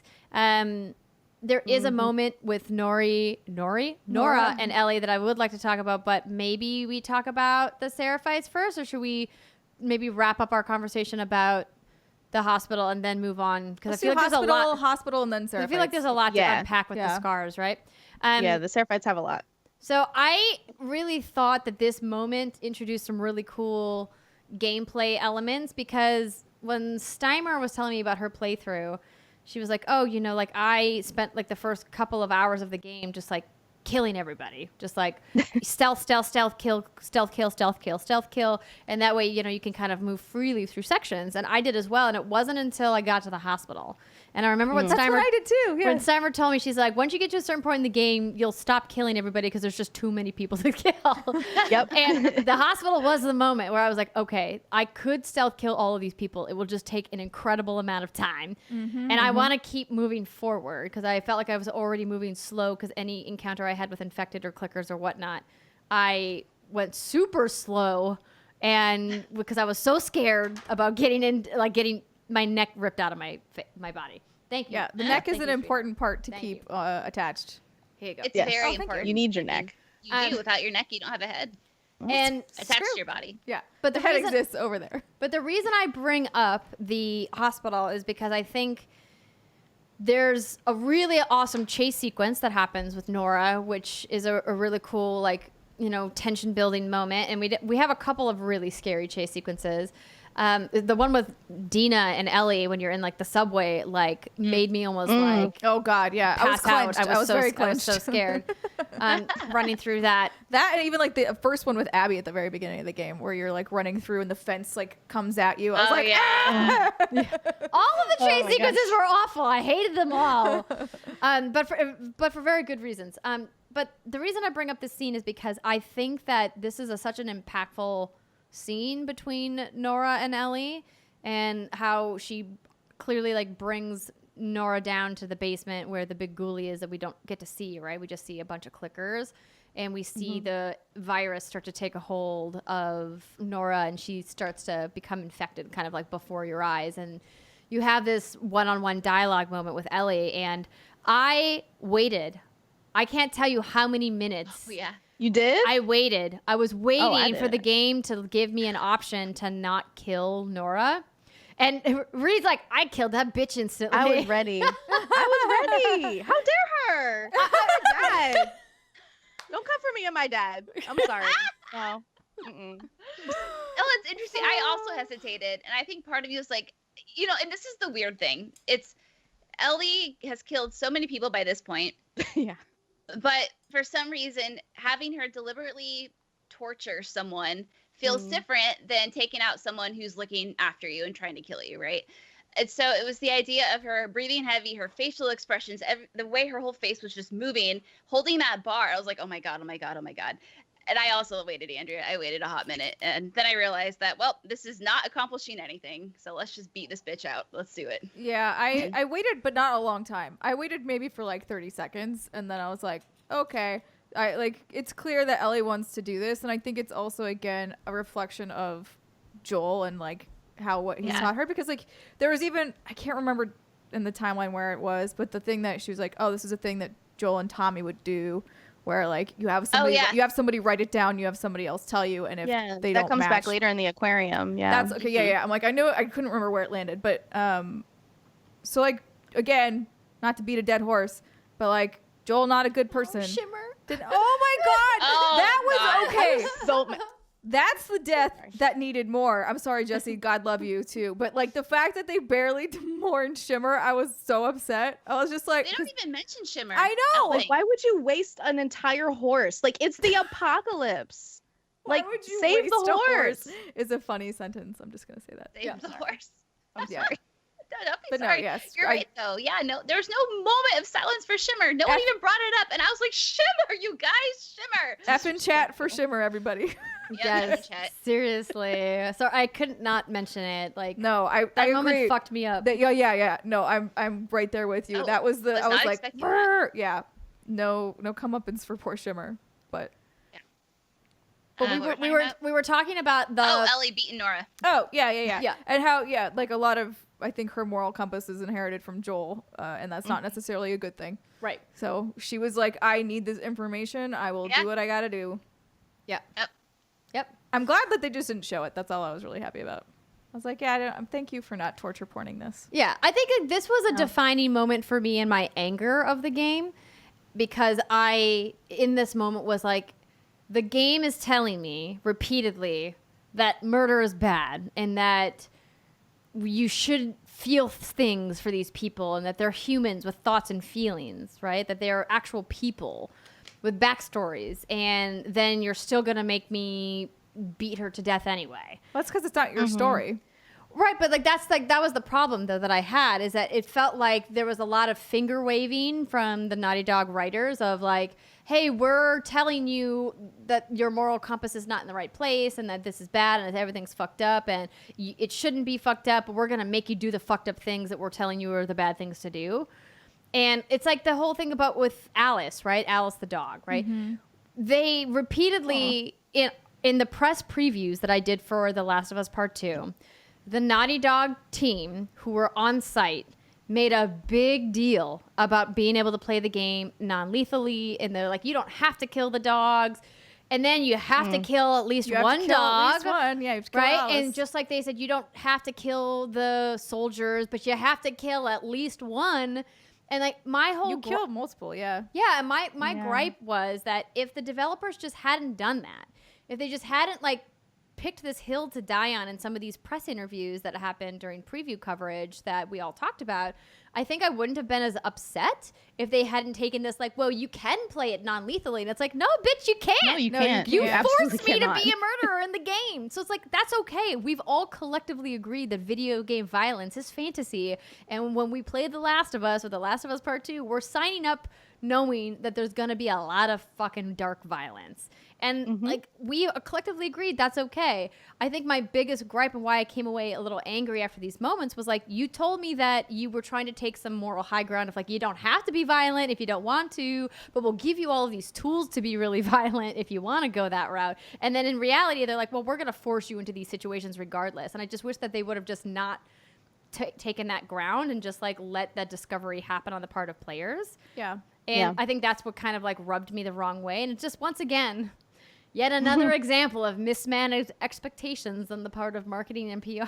Yeah, we've talked about this before. And I had only seen a couple of things before the game came out because I wanted it that way. I didn't want to. I was trying to avoid things as much as possible. So I saw like the first trailer thing where you see Abby. You don't know who she is at the time. With the Seraphites, was like feeling real queasy about it. Didn't like it. Then I think I only saw like 1 or 2 snippets, and I pretty much closed down. I obviously listened to your gameplay preview on the show, but for the most part went in dark and was not paying attention to the PlayStation marketing. And I didn't realize how much of a favor that was to myself until I started talking to you, Andrea, and you were like, yeah, no, they're like I do think I would have been really irritated at the bait and switch Joel Jesse moment, but I somehow never managed to see that. I don't know why, or like if I was just not paying attention, or if I just forgot, and thank you, brain, for doing that. But I was like, oh, wait, really? Huh. There's a moment in one of the biggest trailers they put out too, where there's a conversation between Joel and Ellie in the trailers that they pumped literally everywhere from the Sony marketing machine, that in the game is actually between Ellie and Tommy. Yeah. And like, I understand why they did it, but I'm like, yo, just don't show that scene in your fucking trailer then. I actually think so. When I was starting to play, I was actually already up to the hospital or past the hospital when the State of Play came out, right before I think previews were allowed. And watching that trailer, I was like, why are you showing some of this stuff? Stop it. Like, to me, I'm like, I would have been irritated if I wanted to go in not knowing that much, because it shows you things that like you don't need to know. It's just like extraneous shit that it's not necessary, and you're just kind of ruining it. So stop it, marketing. Yeah, be better. Let's move on to talk about the Seraphites, the Scars. Yes. And 2 of some of the best characters in the game, Yara and Lev. So we meet the Scars. We originally met them at Paris Games Week, and that was a brutal trailer to watch, if you all remember the Clipper Wings segment of the game, which, interestingly enough, if you go back and watch it and then you have played the game, you notice they have dramatically changed the character model for Abby. She's still like very like toned and muscly in the original trailer, but she is obviously jacked in the game that we play now. And it's funny because there's a lot of guys that I know that were like, yo, how do I get Abby's arms? Her arms are train for 12 hours a day. It's so fun. They should release Abby's was workout. Maybe Ellie's mom. I remember First. that too. Yeah. Oh man. But so the Scars, as we learn of them first, and then we learn later about them being called Seraphites, is this religious cult that clearly started out as people that were just trying to find a way to find a semblance of normalcy, which is really where religion comes from at its root. If you study religion from thousands and thousands of years ago, it's like, let's explain how life exists by creating these religions, right? And I think it's interesting how religion has evolved in the world of the Last of Us Part 2. What I really liked about some of the world building that was done is that they kind of also led this group up to be this really specific culture that seemed bad, right? It seemed wrong to want to be a Scar, to be a Seraphite. And when we first learned that these 2 people that we run into are Seraphites, and obviously Abby keeps calling them Scars. Like, I love how they try to break down that whole relationship, and there's so much to unpack between how we first meet Lev and Yara to how we learn about their story. It just, to me, was one of the best parts of the whole game is Abby's discovery about why they left, what they're on the run from, what their relationship with their mother is, what happened to Lev, why Yara is supporting Lev, and that whole backstory about Lev's transition, I think was such a tough conversation to try to have, but I thought they did a pretty excellent job. But I know that Ree, you had some issues with it. I did. And this is tough to talk about because obviously there is, as you said, a lot to unpack. I think ultimately they told the story they wanted to tell, and I think they told it very effectively. What I struggled with is the lack of a content warning. There is a lot in Lev's arc that is triggering and harmful and very, very painful for people to play through. If they identify with some of the dead naming, the violence against Lev, especially Lev's interactions with his mother, that can really fuck somebody up. And the fact that when you go into The Last of Us Part 2 and you're expecting to play a really brutal game about the apocalypse and you're hit with that, it does feel like something that should be addressed before you get into it. Before you pick up the controller, you should be able to decide if that's something you want to get into that day. And it bothers me a lot that it was embargoed and that people were not able to get the information about Lev's arc and specifically the triggers in Lev's arc ahead of time. I understand spoilers and content warnings are really difficult to navigate, but it did hit me really, really bad. And it made it hard for me to get through. But I understand why they told the story the way they did. I just wish they would have given people the choice to participate in that or not. So Yeah, that's kind of where I come away from it. I've read a few articles about Lev regarding from the LGBTQ plus community and how people who can obviously speak on this way better than I can have issues with Lev. Not Lev in particular, but with the storyline of Lev and how Yara was the one who outed Lev to Abby. Mm-hmm. And I'm not gonna talk too much about this because I don't want to sound ignorant and butcher it. But there are a lot of interesting articles out there if you want to look at one. I'm looking at one right now from Inverse called The Last of Us Part 2: Dead Naming Prompts Outcry from LGBTQ plus community and allies. And there was another one I think on Paste Gaming as well. So just an interesting perspective that I personally hadn't thought about until I was starting to read some of these articles. And I was like, that's an interesting point. Yeah. That I wouldn't have thought about otherwise. Yeah, there was a lot of stuff I had to read up afterwards because, again, I'm not super close to a lot of that. Not very educated on a lot of it or how it would make you feel. But I think the best illustration of that is I didn't actually realize that dead naming was happening. I thought it was a title of some kind in their ranks. That's what I thought was happening because I'm just dumb. And I was like, oh, well, they're like nature-y. That's probably some sort of title. They love a good crown braid. Yeah, that's what I was like, that's where my brain went. I was like, oh, cool, it's that. And then later realized what it was, and I was like, oh shit. Yeah. And when the Seraphites were calling Lev Lily, I thought maybe that was like a thing within their, I don't know what, their culture or whatever, where you have like you have an official name and then you have another name, and it wasn't until Yar starts. I was like, oh. Yeah. So you and Steimer had the exact same experience. Yeah. And to be clear, I'm not condemning anybody who enjoyed the game or Lev's arc or the treatment of Lev was really effective for them. To hate the Seraphites, which is clearly something the game wants you to do for lots of reasons. Again, I don't want to pass judgment on people who enjoyed the game. It hit me wrong because of the information that I have. And I know it could be harmful to some people, and that's what I was really frustrated by, is that there was no opt-in for that trauma. Yeah, and that's the part that bothered me. Yeah, I 100% am with you. Like, I think that there was not a lot of opt-in for a lot of trauma about this game, and I think clearly, like, I was upset about a lot of the trauma in this game, and a lot of other people were upset. And I think we all knew that this game was going to be heavy. I don't think any of us were prepared for just how deep down like the hurt rabbit hole like Naughty Dog was like, we're gonna take you to some dark fucking places. Are you ready?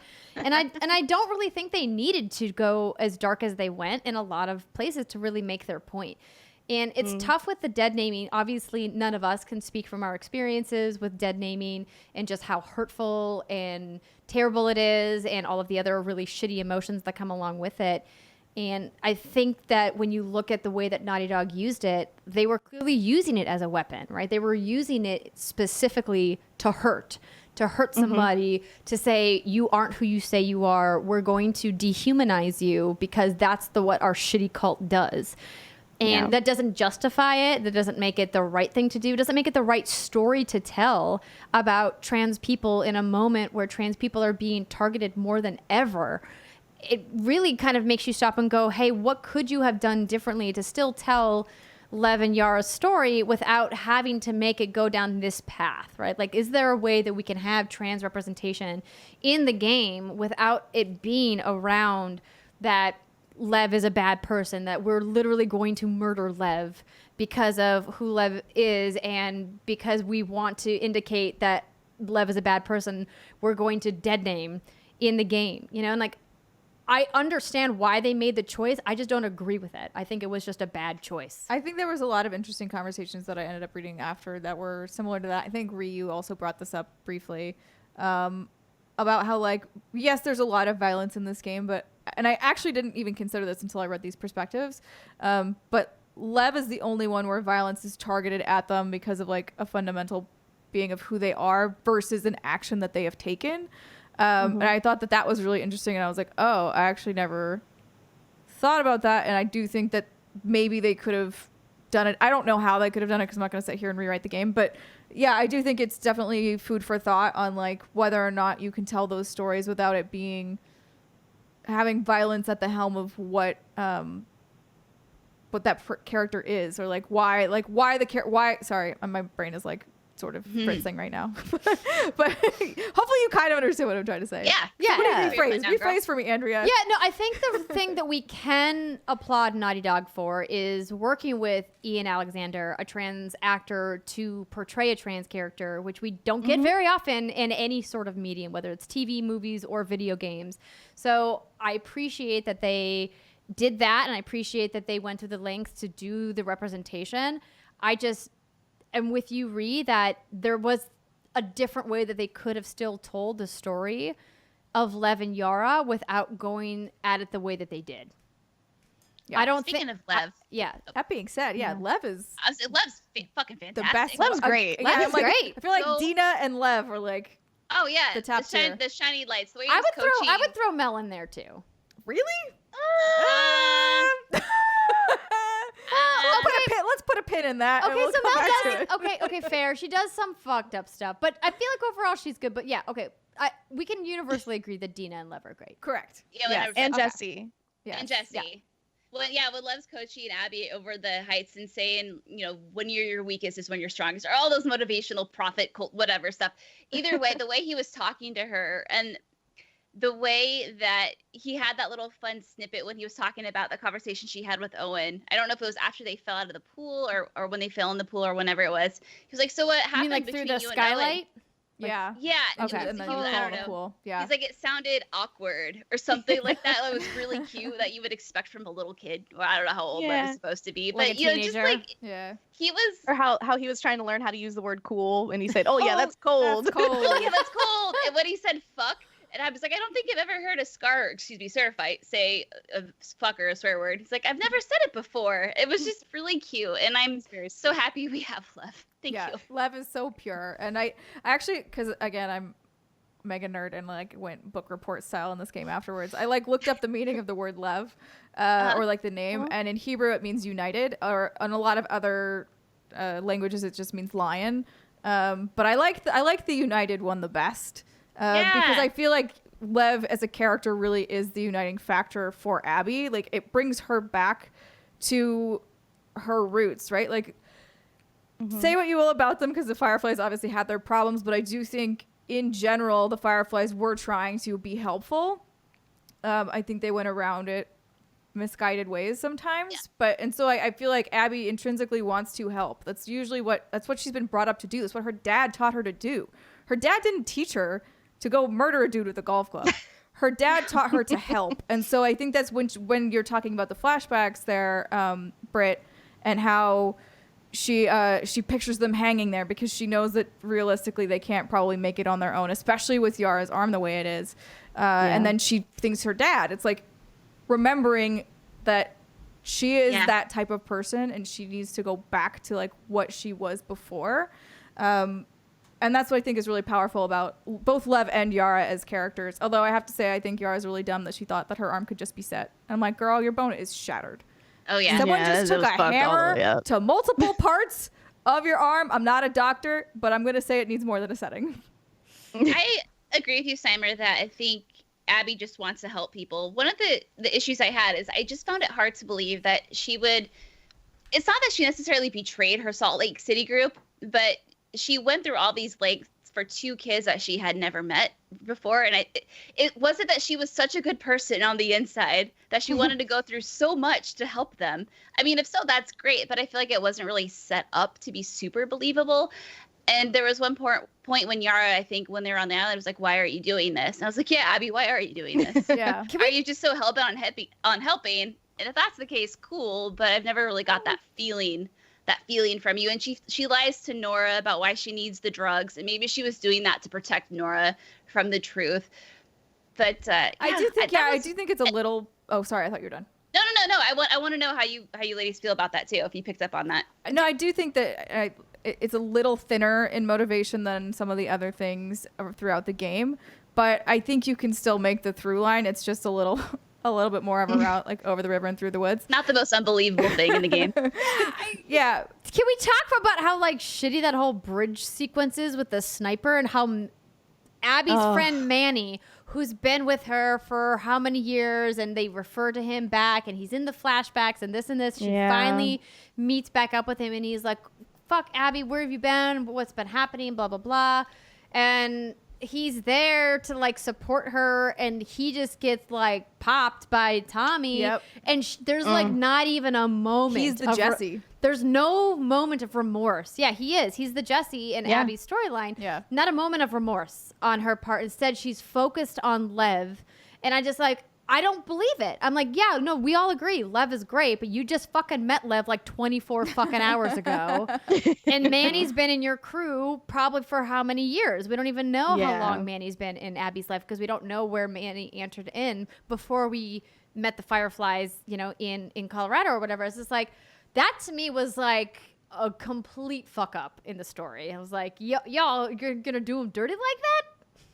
Yeah, Manny got the short end of the stick for sure, and very unceremoniously like knocked off Game of Thrones style. And there's a few moments as we're referencing in this game where people we like just get like offed, and we don't get a second to think about it, and it's like on to the next, like, oh, you're a new character, oh, there's a dog, you kill it, whatever, move on. And it's just it felt very like there's lots of parts of the game that feel very slow and meticulous and methodical, and some that are effective in that way and some that are very boring in that way.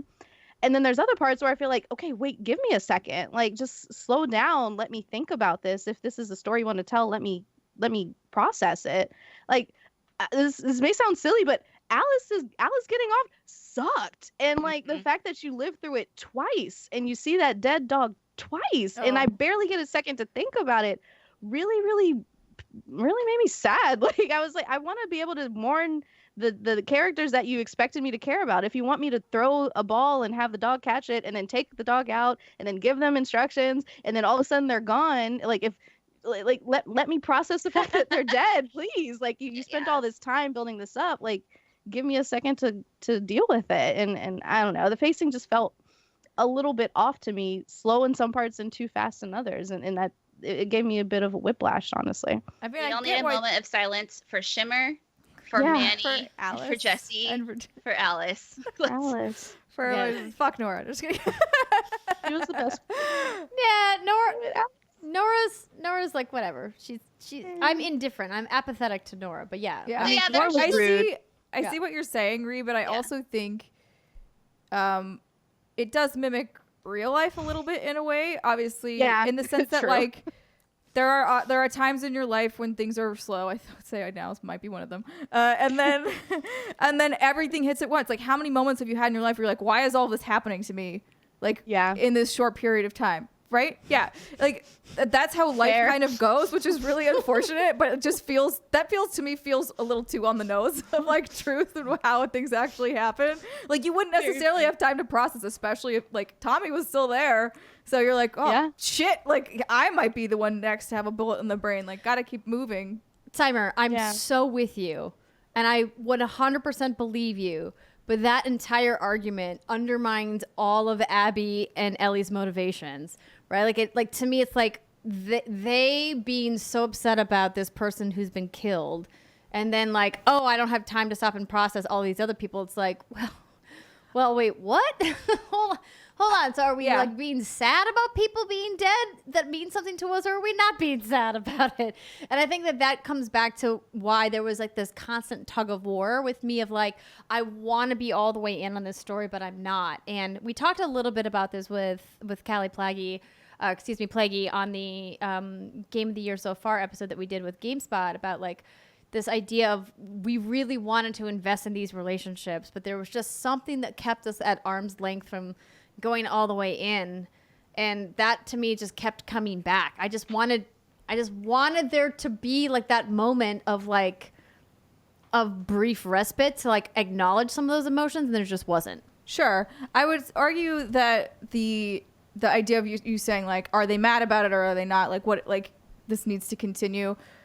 I think maybe I felt very connected to both Abby and Ellie's motivation in the not in the murderous sense, but in the justice sense. And I feel like that's why this game has been so special for me, because I went through this moment and you were there with me when I did feel very justified in my actions, and I wanted the other person to have their comeuppance, and they never did. Mm-hmm.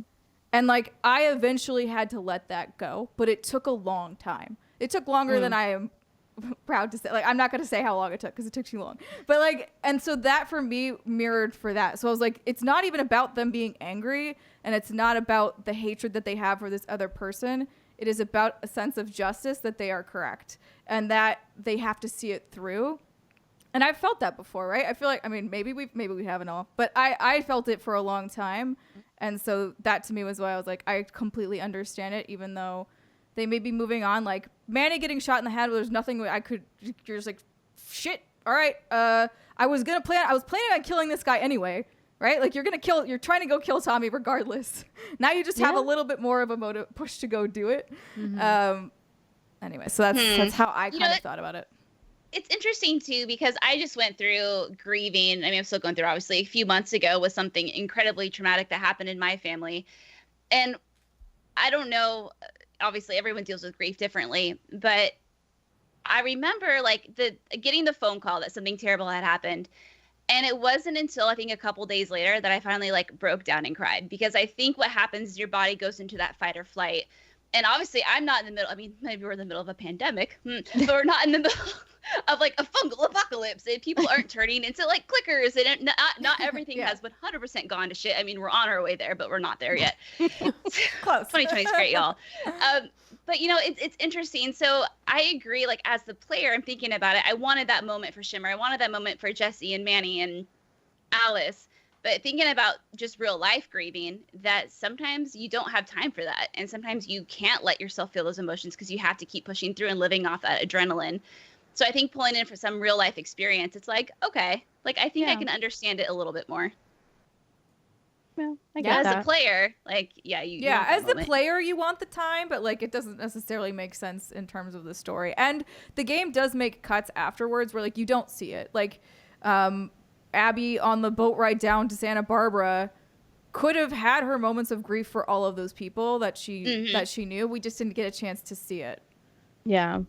Because we had to go through another loot section where we kill more infected for whatever reason. Like, and that I think comes back to how I feel about certain moments of the game. Like, here's the thing. Like, I was just wondering which part you're talking about. I'm talking about literally all of Santa Barbara. Like, yeah, with the exception of when Ellie and Abby actually meet face to face, and like that is like that whole sequence is an incredible thing. We did skip over the part in the theater where you play as Abby and you have to attack Ellie. Oh my god, which I fucking hated.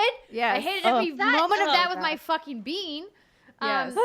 Yes. But like, I think my biggest issue with that whole fight was seeing Ellie, wow, I just combined both of their names, Ellie, succumb to the AI mechanics. Yeah. I was like, no. I was like, girl, you know that broken bottle behind you is a distraction? You know that's not really me? Don't like suddenly whip around and be like, what's that? And like walk toward it. I think that's fair.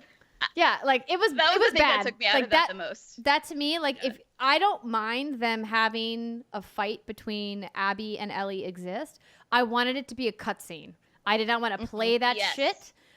The most I would want to play is like maybe like a little stealth section, and then it goes straight into cutscene, and then maybe there's a couple of quick time events. That's it. The way that they made us play it out, I thought was a poor choice, and I did not like any moment of it.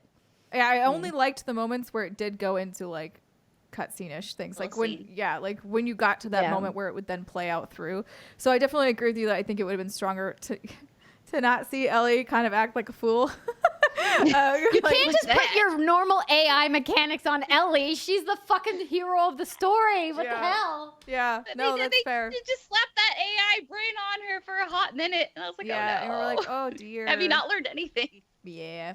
Yeah. So I think like there's moments like that prevented this game from being the masterpiece I see people calling it, because I think we can all agree that this game is a phenomenal piece of work. It's amazing on so many levels, and it's going to stick with us all a really long time. There was just a couple things, a couple choices here and there that I'm like, hey, you kind of fucked that up.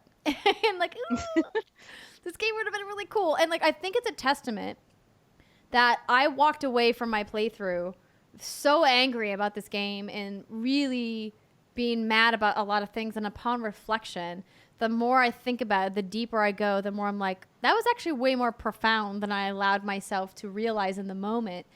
And I was way more upset than when I look back and go, you know, like I probably didn't need to be as upset about that one particular thing, but there's still a couple things that I'm not letting go of being upset. And I think we've seen Andrea. We've seen what that does to you. Let them go. But I'm not filled with hatred. So that's good. I do want to talk about Santa Barbara though, to kind of like. But I feel like we should talk about the farm before we talk about Santa Barbara. Yes, agreed. So let's talk about let's just get to the end of the game, right? So we have what I remind me what happened.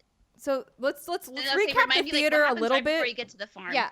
So we're at the theater, right? So where Abby comes to confront Ellie and Dina is there. This is like where we see Jesse get murdered, and there's like the awkward. I thought Tommy was dead, by the way. I thought Tommy was dead too. Okay. The fact that like he came back, I was like, well, I literally texted Greg and I was like, what the fuck? Tommy's still alive? He ain't looking good though, but I agree that was like looking rough, but you guys shot him in a way that he probably would definitely be dead. I was like, where did you shoot him? I thought you shot him in the head, but I guess not. Well, even if he got shot almost anywhere other than like grazed on the arm or the leg, like in the apocalypse, you would die. No access to blood, no access to antibiotics. Like people don't even have condoms. Like they're not going to survive a gunshot wound.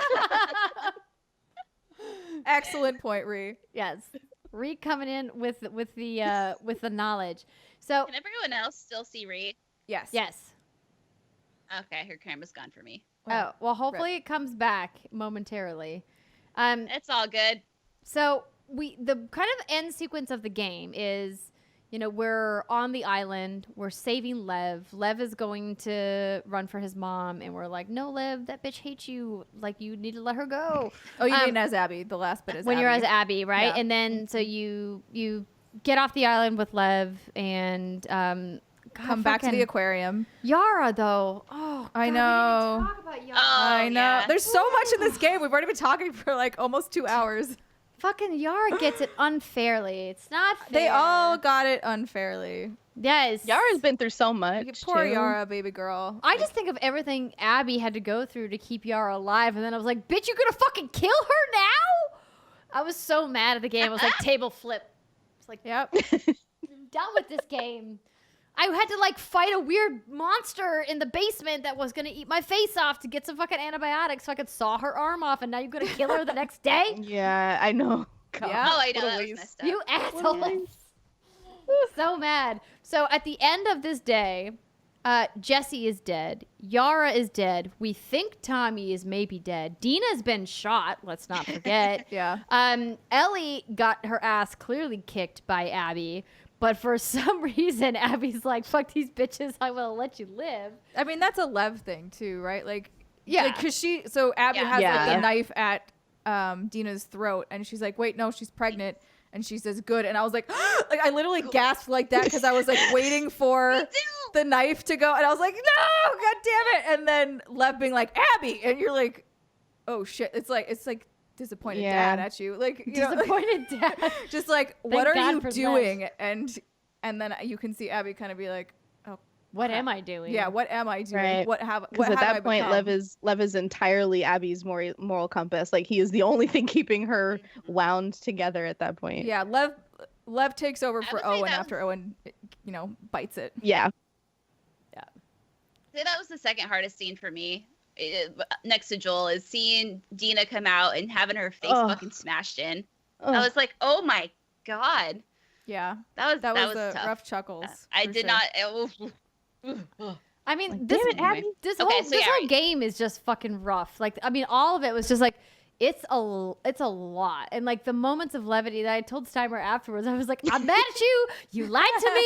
These I moments felt of levity were not enough. There's some dark ass shit in this There is game. definitely some dark ass shit in this game, and I laugh because again I'm like, I think it was just me looking on it and being like, there were a lot of moments where I laughed, and there were a lot of moments where I had a really good time, and there were a lot of really quiet, beautiful moments. But then watching you replay it, I was like, oh, there is a lot of bad things back to back, I guess. Yeah. It's like, let me Oops. open up that Oops. inventory and look at my drawings Yeah. again because I'm sad. I was like, oh, yeah. And I think that's what's really kind of tragic about it, which we can maybe kind of talk about final thoughts of the game afterwards. I do want to talk about the end two sequences because I do have some overall thoughts that I would like to touch on. But so we've kind of recapped like the action, and like this is to me I think this is the end. Like I'm like, this has got to be the fucking end. Right. And then we leave this scene where Lev and Abby walk away, and Dina and Ellie walk away, and we're like, people have lost on both sides. Everybody's hurt. Everybody's kind of broken, more so than they already were. Like, this has got to be the fucking end. And then we get to this amazing sequence at the farm, and it was funny because at first I was like, wait, do I have to really play something on the farm? And John, who's watching my whole playthrough, was like, this is really a Red Dead Redemption 2 moment happening right now. We're really like having like an epilogue on the fucking farm. We're gonna have to go like Get milk your a hay cow. bales, yeah. Thankfully, they only made you chase sheep, but it was fine. But like, I didn't want to play anything else. But we have this really like touching, fantastic human moment between Dina and Ellie, and I love that they're like, these are two women that are happy and they have their baby, and he's named JJ, presumably Joel Jesse or Jesse Joel. We don't know. The only thing Neil Druckmann has confirmed is that one of the J's is not Junior. He publicly tweeted that. But That would be weird. Junior Joel or Junior Jesse. I don't know why people thought it was like, I guess people were like, oh, it's Jesse Jr. or it's Joel Jr. It's like, no, it's Joel Jesse. It's Joel Jesse. Or Jesse Yeah, Joel. obviously. The doy. And so I really love that they're like, hey, we want to still remind people that these relationships are the driver for all of this hurt, all of this anger. Everything is to have this semblance of normalcy and this reminder that like we still have this human connection, this bond. And it was like a really beautiful moment that I was like, this would be a perfect way to end the game. And then the game's like, Favorite fuck part of the you. game. And then I thought they for fucking sure were Tommy. gonna end it. And then Tommy and his busted ass walk in. And we're like, Tommy, you're supposed to be dead. I know, and I was like, Tommy's still alive. And then when he starts going off on it, I was like, you know what, Tommy, fuck you. Because like it was so hard for Ellie to even let go in the moment before she has to fight Abby and to be like, I guess it has to be fine. And she doesn't fully let it go there. But she just has to try and move forward. And she's trying so hard to move forward, and then Tommy fucking pulls her back. And I was like, you bastard. And it's only because you can't go. Like, your leg's broke or whatever the hell. I don't know. You got a limp now. Your eye can't work. Like, you can't go fight this girl. Ellie can barely fight this girl. She already lost once. So that's what I was very upset at. I love the way Dina stood up for her, though. Dude, Dina, Dina, straight waifu fire. of the year. Waifu Yeah, for a she's game like, of the year don't discussion. you Do not dare forget. come back When to the Dina- house with that shit.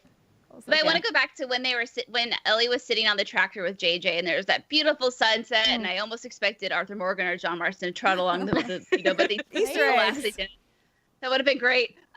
She was talking to JJ. I thought that was going to be like, well, then I realized it wasn't a cutscene, and I could have gotten off any time of the tractor. But I was like, this would have been a beautiful way, I thought, to have ended the game. Granted, it clearly was not. There's clearly a lot of shit that still needed to happen. But I remember watching that, and I was like, oh, this is beautiful. Ellie's reflecting. She got far the fuck away. Like, she's middle of nowhere. She's trying to heal. She has this beautiful new purpose, which is little JJ to live for. And then, like you said, oh, no, there comes Tommy. But foiled. I honestly, I'm still mad. Like, they could have had that ending. And to me, it wouldn't have been a perfect ending because, like, I think a lot of people died that didn't need to die. And I think that they still could have said a lot of things about humanity and the way that we process emotions, including grief and anger. And it still could have had a nice resolution. But no, they're like, nah, we want to make you feel lower than we've already made you feel. We're going to keep dragging you down. The rock bottom you think is rock bottom is not actually But rock like, why? The basement. But like, why do you need to tell that story was my thing. But like, okay, let's continue on with, we'll get there in a second. Yeah. Sure. So Dina, understandably, comes in and is like, fuck you, Tommy. I had my life. I'm here. It's already hard enough to raise a fucking baby, in case you forgot. Like, raising a baby, fucking hard in the best of times. Even double, triple, quadruple hard in the apocalypse and the worst of times when, like, my wifey is broken as fuck in a variety of ways and is suffering from these PTSD flashbacks and, like, they have one of those moments with Ellie in the barn, right? Yes. After she goes to the That's sheep. so scary. And yeah, I mean, like, but that, I think they did a great job of really demonstrating what kind of trauma people go through when PTSD is a real thing, right? And like, clearly Ellie is going to be struggling for a long time. Yeah. She doesn't get to be on drugs. She doesn't get to go to therapy and have somebody to talk to. And she doesn't get to have those mental health resources that we have today. And like, I think that is indicative of like a lot of people in the world do not have access to mental therapies that will help them process really traumatic shit that happens to them. And I appreciate them kind of having this moment of being like, yo, like, mental health is real and she's going to be processing and dealing with this for a long time. I don't think anybody is disputing that Ellie has gone through and seen some shit. I think that the part that I was just really frustrated with is that it was clear that she was in a better place, even though she was clearly struggling with her demons. And then they're like, you know what? We're just going to give her this decision to keep going. Let's just pile on, you know? And obviously, after hearing from Tommy that he found out where Abby and Lev are, she's like, well, I got to clearly go after this bitch because my life hasn't been hurtful enough. Bring on the pain. Yeah, she's doing what Abby did, right? She's thinking that the death will give her some catharsis or some healing in some way, when it won't. And obviously, Abby learned that lesson, but Ellie hasn't learned that lesson yet. And so I think, I personally, I actually would not have liked it if they ended at the farm. Because I think that it would have felt a little unresolved to me because you wouldn't really have known what was going on with Abby or Lev. You would just be kind of like, and we ended it. Goodbye. But ignorance is bliss, Steimer. Ignorance is bliss. Thank you, Brittany. Thank you. I mean, maybe I would have been okay with playing like out the healing and the trauma and the process that Ellie goes through at the farm as the third game, but I like little mental dramas, so I'm probably in the minority there. Yeah. But so, are we just like talking through the next bit, or Yeah, I guess through Santa Barbara? Yeah. So then they flash forward. Tommy's told Ellie about where he believes Abby is. Ellie follows. You only play for Abby as like 10 minutes in this section. Her and Lev are going through to this address, like a hot tip or whatever they've gotten about where fireflies might be in Santa Barbara. They find a radio in this house. And finally, after, oh God, that was also really heartbreaking to have Abby going through calling all the different radio signals, just praying that anybody picks up on anywhere. And finally it does. And they're like, we're on Catalina. Like, come to Catalina and you can be part of us, whatever. Then obviously you think you're going to be able to get out. And then these goddamn other assholes, the rattlers come over. Faction. Yeah, exactly. A whole new faction comes out of nowhere. Could have cut those assholes from the game. And well, I mean, they served a purpose, but yeah, it was basically the purpose is to keep Abby where she's at, to break her down further, and to then have Ellie go there too. Yeah, I mean, it's supposed to show you no matter where you go, people, human nature, man, band together, try to put the law in your own hands, and I don't think they technically say how long it is before Ellie catches up to Abby, but it's been a little bit. I think it's been a couple of months. I feel like a couple months, yeah. Sounds right.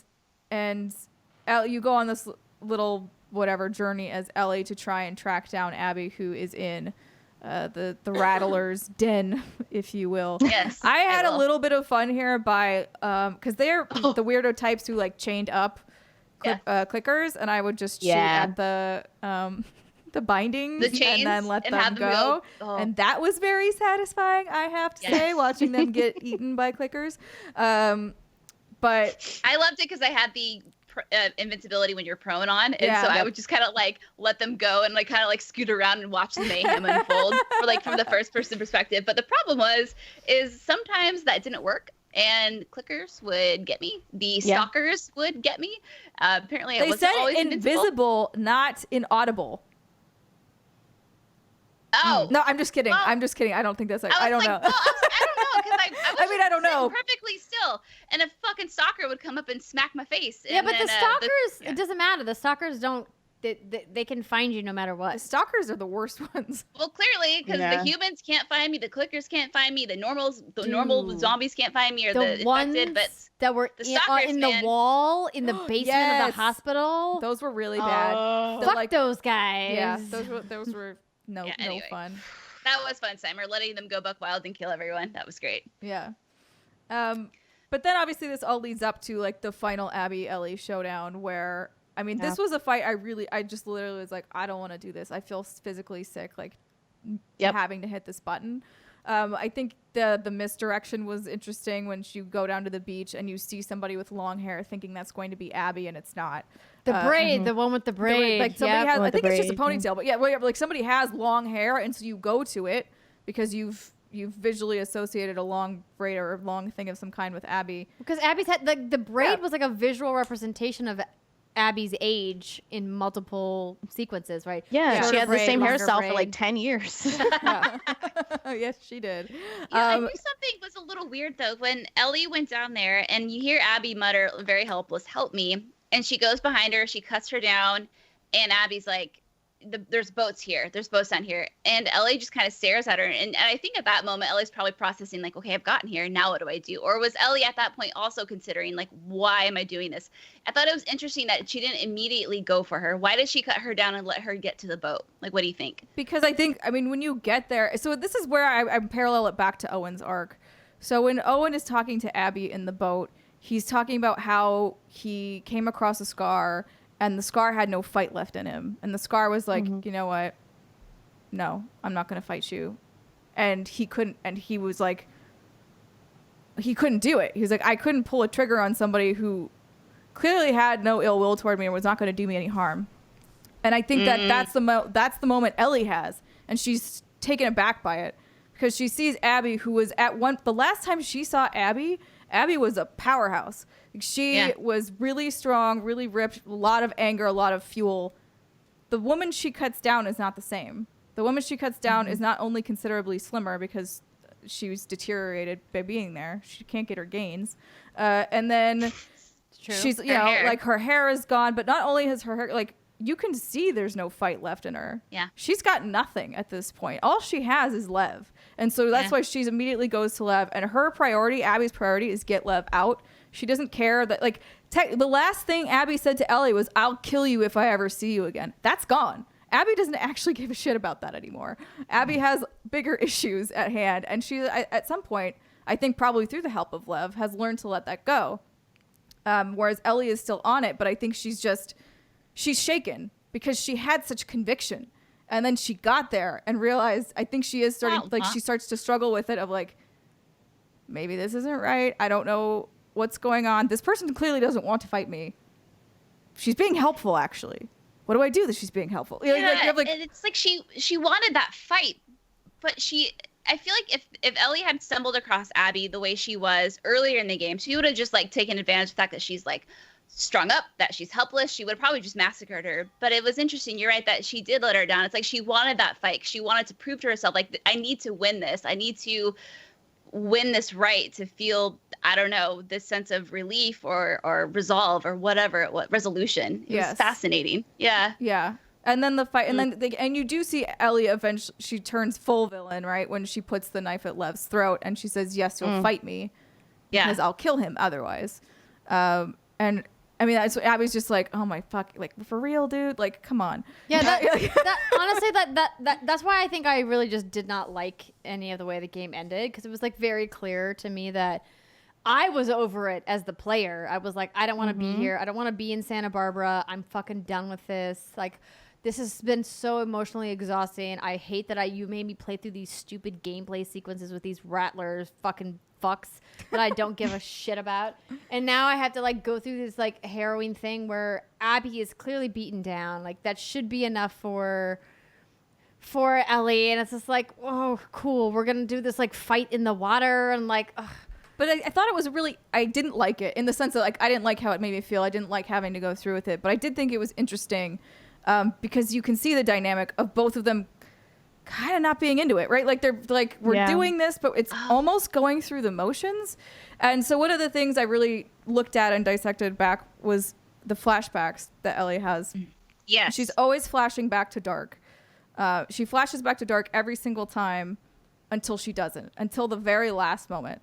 Then she flashes back to the light, Joel on the porch. That's when she stops. And that's when she realizes, I think she actually has that moment of letting it go in a way. And she's like, oh, holy shit. Like, I don't need to do this. I don't need to kill her. I don't need to kill him in the boat. Like, I can maybe move on from this. And I didn't think that I could. And I think that you don't really get the full impact of that until the actual cutscene plays later. Mm-hmm. When it goes through and it shows like that Joel scene on the porch is her finally saying, I don't think I can forgive you, but I'm willing to try. And like the whole element, and that's the same way she probably feels about Abby, right? Like, I don't think, like, she's like, I would never forgive her, is probably what Ellie would have always said. I can never forgive you for what you've done. Same as she told to Joel. And then thinking back on that moment, remembering she was willing to try there.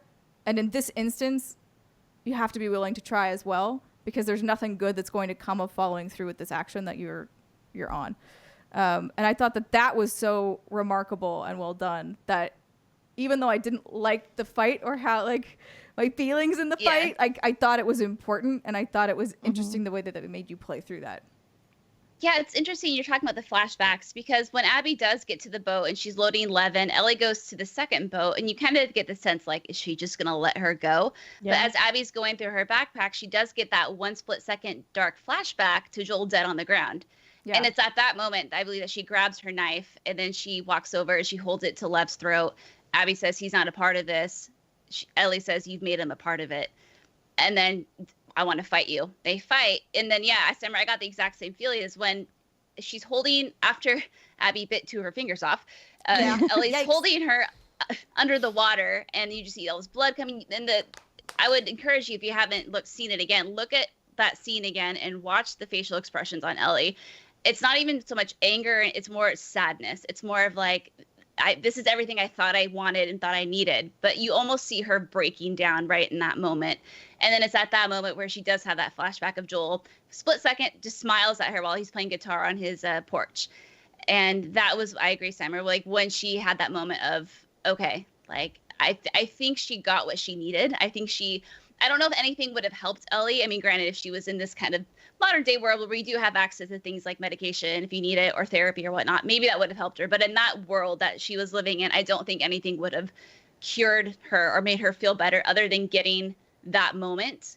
And I think it happened. And I think that's when she's like, okay, I can let this go. I've won. That was also more of my interpretation of it. Yeah. Oh, God. Ree or Andrea, any other thoughts on that moment? Ree. Yeah. I hated that fight. I hated how well they did the audio of cutting Abby's arms. Yeah.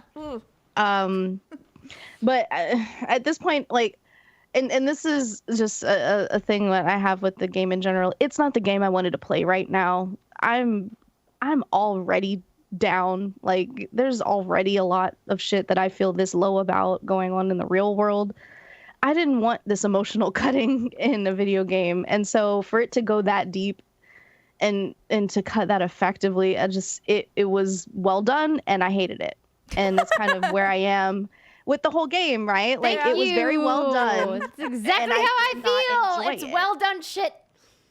It was just very well done, and I did not enjoy it. Like, and I think the game is very successful in what it aimed to do, and I did not have a good time. And that's kind of what I think they were going for. Like, and it's just unfortunate that this comes on the heels of everything going on in the world, in my life, in like COVIDs, and like, it's just, I felt really fucking shitty at the end of it. And I know that's sort of a device to tell their story. It just sucks that that's the device that they use, because I would rather not feel that shitty, you know? So that's kind of how I felt at the end of that fight.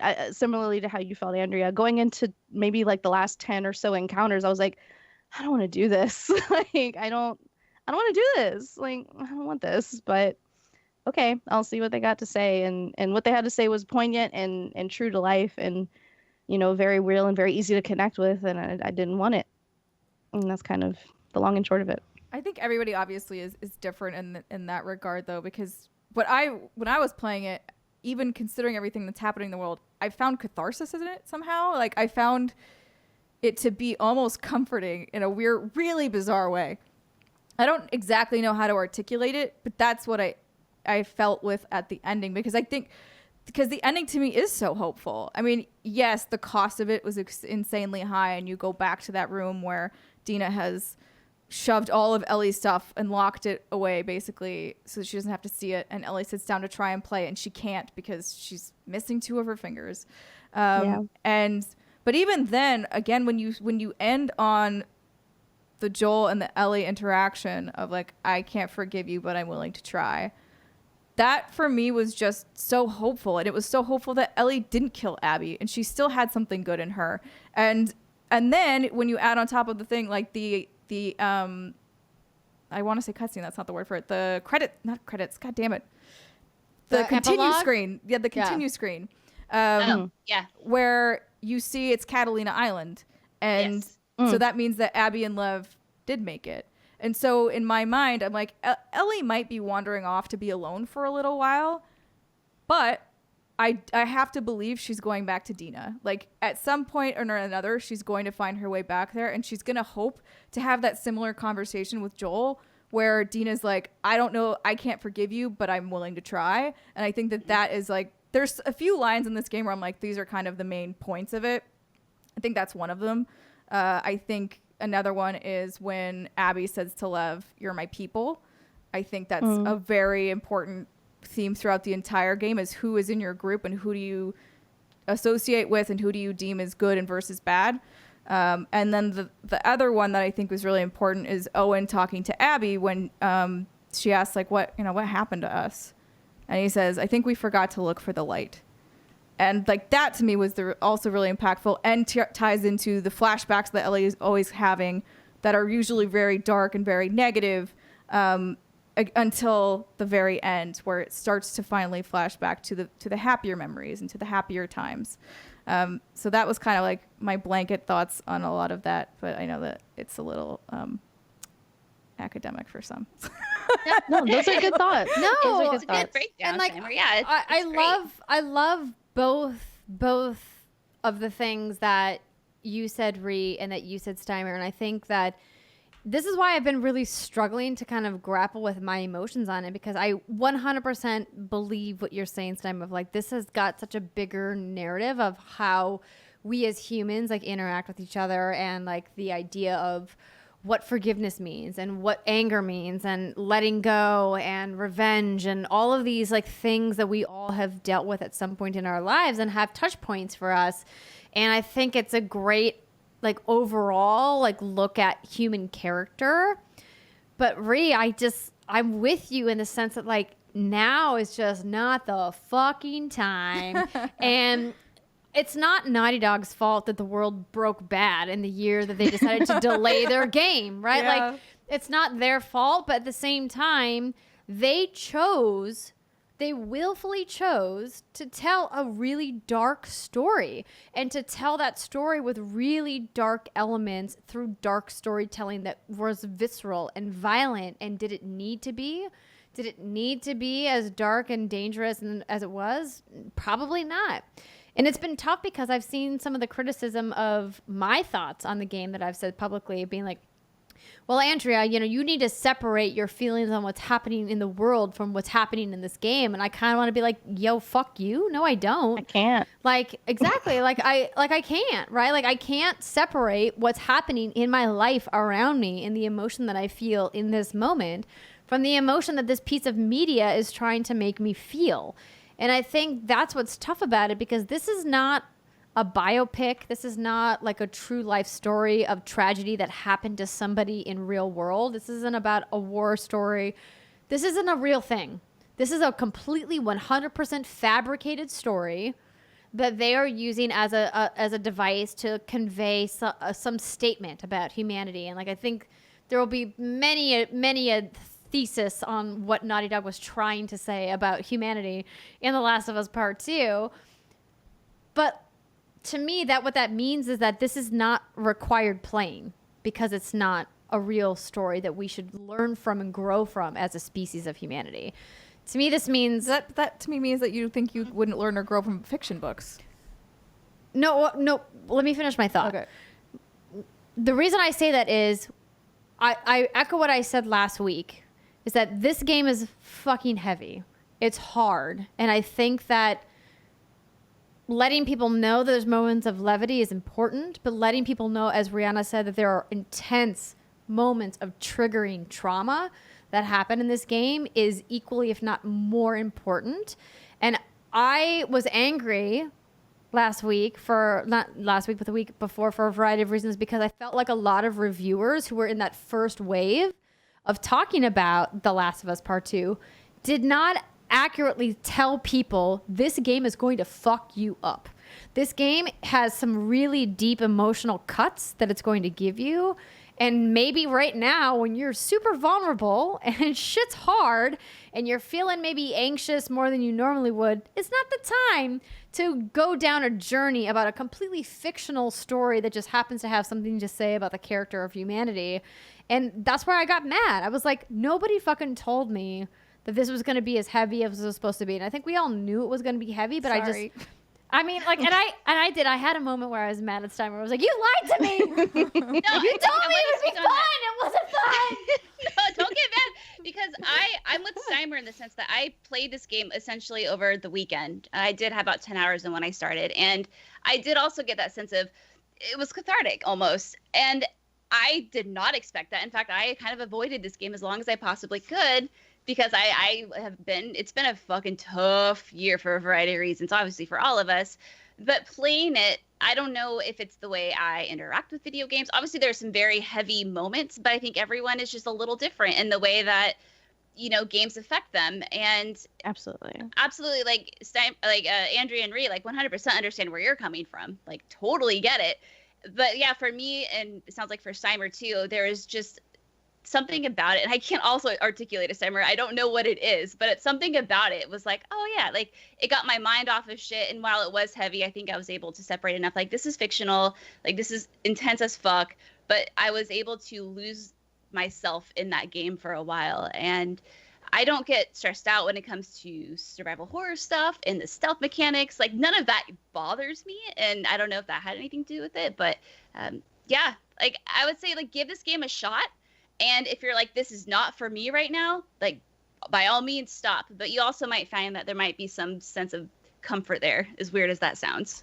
I don't know. It's weird. I cannot recommend this game to anybody who is not ready emotionally to go in knowing that they're going to be triggered in some way. Like, I feel like I would be doing a disservice to anybody. And like I said last time, it was like, you need to know going in that this game has like super heavy shit. And like, if you're this deep into the spoiler cast and that wasn't clear, let me just drive it home again. Like, when Brittany's like, you might want to give it a try, I'm like, this is the spoiler cast. They should have already played it by now. Yeah, I'm like, oh yeah, that's true. I forgot this is a spoiler cast. I was There like, you go. also like, yeah, if you haven't played it and you made it this deep, like, either what she don't said. play it at all, and like we told you everything I that didn't even think happens, about that. Yeah, you're right. or like if you're I like though that our group has like representing different sides of how we have emotionally dealt with this, and I think that this is a great time for us to kind of move into final thoughts on how we felt about the game overall. So Steimer, I feel like you've had the most amount of time, not that I feel, definitively you've had the most amount of time to sit with your feelings on your playthrough. What are your kind of final thoughts on The Last of Us Part 2? I think that so far to date, no video game has made me think this much about the themes throughout it. It really did in a lot of ways feel like I was either this is going to sound negative, and it's not, because I like doing these types of things, but it's just who I am. Like, I felt like a little bit like a book report, and like, but I liked it. If that makes any sense. I was like really into it, actually, and I just sat there. I read into things that Neil Druckmann himself was like, no, we didn't intend that, but I guess you're fine. Like, I had this whole thing with the moth and the firefly, like the fact that Ellie's tattoo is moths. Moths are very drawn to the light. There's a lot of light parallels that you see throughout the game. The farm is like very light, and then the one darkness, like where you walk into the dark corners where she has the trigger flashback. There's a lot of stuff like that you can like really nitty gritty go into, but now I'm like, well, Neil said the moth thing was not intentional, and they just like thought it was cool. So maybe that's right. Maybe I'm just blowing smoke. You're just up my nerdy own for ass. narratives. Yeah, I am. Yes. Yes. Oh, Brittany's wearing the old school nerdy for narrative shirt. I did not know that you even still had that. Yeah. It's amazing. You can't get that anymore. It was limited edition. It's no longer on sale. Special. It's fancy. But continue, please. But yeah, so I really got to sit, and I think my experience is obviously a lot different than all of yours in a multitude of ways. One, I was playing it when almost nobody else was. 2, I had gone into it fairly blind. 3, I live alone. I kind of was just able to really sit with it and like I said, I've journaled through it, and I feel like that experience was so interesting to me and so cathartic for me in a lot of ways, and really just helped me process and think about. I think it actually just helped remove me from myself in a way, and I was thinking more about what these people would be feeling and how I would feel in their shoes, and it got me into a mental headspace that games very rarely do. And in fact, I actually don't know if any game has ever made me go this far down that rabbit hole. And so to me, I know you said, Andrea, before, like, to you, it's not a masterpiece. To me, it is. And it is for that reason. Yes, there are flaws with this game, and I think we've discussed some of them, like, on Spoilercast.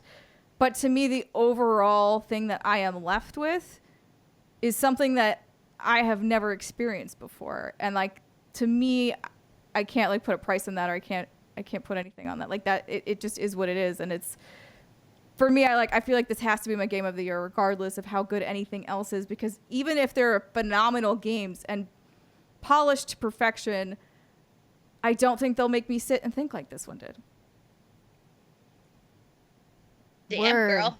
Word. I like that. No, I'm with you. I think. Are you ready to give your final thoughts then, Britt? Is that where you're going? Yeah. I think I'm ready. I think as far as a video game goes, I think there are some flaws, and I think some things could have been cut. Like we talked about, some narrative decisions that I think would prevent me from rating this as a video game like God of War is a video game in terms of like masterpiece. But again, like Steimer said, it's kind of in the eye of the beholder. And I'm with her that I have never sat on a game like this. I've never been drawing parallels like this and thinking about what this could mean, what that could mean. I literally sat in the bathtub last night for like an hour and a half and turned into a fucking prune, looking up theories and looking on Reddit and rewatching scenes to try to see like what I could draw together. And I mean, I'll do that shit for like Resident Evil, but that's just like, lore stuff. But this is more like abstract, more outside the box. Like, what can you pull from this? And more importantly, like, what can you learn from it as a human? And what is the cycle of revenge? And how do you stop that? And what does it mean for those all around you? And in that sense, I haven't thought about, a game hasn't made me think this way before. I think it's, I was, like I talked about, and I don't want to throw any other game under a bus, but after I finished Tilu 2, I hopped into another game. And then I was immediately like, oh yeah, this feels like a video game, whereas Tilu 2 felt more like an experience of immersion. It was interesting. So as far as like game of the year, I think I'm leaning toward that more than Final Fantasy VII at this point. I I'm not like ready to be like, this has to be my game of the year until I've played, games like Yakuza Like a Dragon, because that'll make me think in probably different kinds of ways, if you know what I'm saying. But I think, but yeah, This is why we love you, Britt. I thought for sure you were going to say Cyberpunk, but the fact that you said Yakuza makes 100% sense. Give me that Ichiban stud muffin, and I'm all here for it. Anyway, a phenomenal game, and whether or not I agree with the narrative that Naughty Dog took this in, like, this is what they did. I mean, would I have liked a happily ever after story? Would I like to have Joel to have survived his little tryst against the golf club? There was part of me that was like, well, maybe he's still alive. No, absolutely not. But this is what it is, and maybe that just is a testament to it's making me think and feel and having to accept that this is the world if it is, that The Last of Us Part 2 is. And yeah, lots of reflection. Great game. Recommend. Oh, man. So, Ree, do you want to go last, or should I go last? I'll go. It may not be quick, but I'll go. Does not have to be quick. You take as much time as you want. I just want to make sure that, like, you're ready, because I'm happy to go if you need more time. But if you're ready, I'm ready. Okay, I'm ready. I struggled to give a overall thought on this, and I do fully intend to still write a review because I have lots of feelings. And I have so many feelings, and I need to write some of them down. But I can see the merits of this game. I can see what people love about it. I appreciate the catharsis it can offer people. I appreciate the unique perspectives or the unique thought experiments that people have really explored playing this game. It just didn't hit that way for me. It hit like a journey into emotional cutting, and it felt really manipulative. It felt very predictable, quite honestly, in a lot of ways. And there are some amazing performances. There's some really great technical feats. The gameplay is really, really tight, and the accessibility options, I know we've touched on this in other episodes of the show and talking with Steve Saylor, Blind Gamer, but it's incredible that pretty much anybody can play this game. Like, in the fact that this has gone on to sell so many copies and that people still have a problem with putting inclusivity and accessibility in their games, like, just goes to show, like, the more people who can play a game, the better. Like, point blank period. Like, that's always a good choice. It's good sense as far as, like, by doing what's right for the customer, and it's also good business sense. You'll sell more copies if more people can play your game. So just stop with that argument. It doesn't make sense. But I didn't enjoy it, and I can't call something a masterpiece or label it a 10 out of 10 if I felt bad after playing it. And I realized that feeling bad doesn't necessarily mean something wasn't quality, especially if the point of it was to make you feel something. For me, it was too much. It was heavy-handed. It was overlabored, and it really poor Shimmer, it beat a dead horse. Aww. And Shimmer. I shouldn't laugh at that. I mean, honestly, Shimmer like, exploded, I get it. but sure. Like, Yeah. These lessons I've learned, and I know that from real life, and I love that a game can really become more expressive and more expansive and more emotionally resonant for people. And I really, really do appreciate how much that's brought to a lot of folks who've played it. For me, it felt like ground that's already been tread day in and day out. I'm exhausted by the emotional labor I'm going through, seeing what's happening in the real world. And I didn't need this in order to get to the place where the game wanted me to get to at the end of it. And it was overkill, and I just straight up wasn't having a good time. So it's really tough because they made a really good game, and I can acknowledge that. And I think if people want a really good game and they're ready for the emotional labor it takes to play it, then go for it. You'll probably enjoy it. I didn't. And that's kind of my final thought.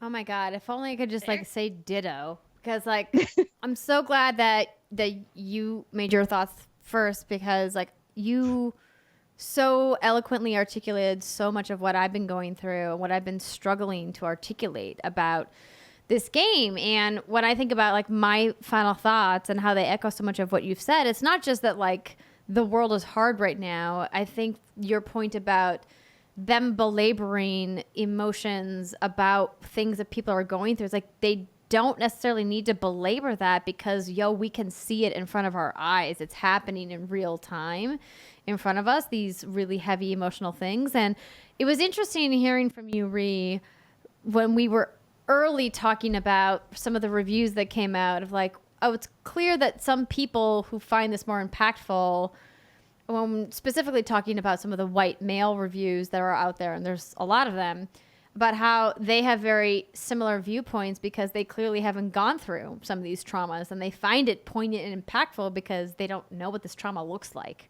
And we're like, we see this trauma as women. We see it a lot more, and you as a woman of color see even more than I do. And I echo that sentiment of, shit's fucking hard. And I don't need more hard stuff in my life in order for you to make a statement. And doesn't take away from any of the amazing work. As you mentioned, thank you again for the shout out for our friend Steve. He was great on our show talking about accessibility. And when we were doing our Game of the Year so far discussion with Callie from GameSpot, I said, and we'll echo again, I think on the work that Naughty Dog did on accessibility alone should earn them a Game of the Year award. Mm-hmm.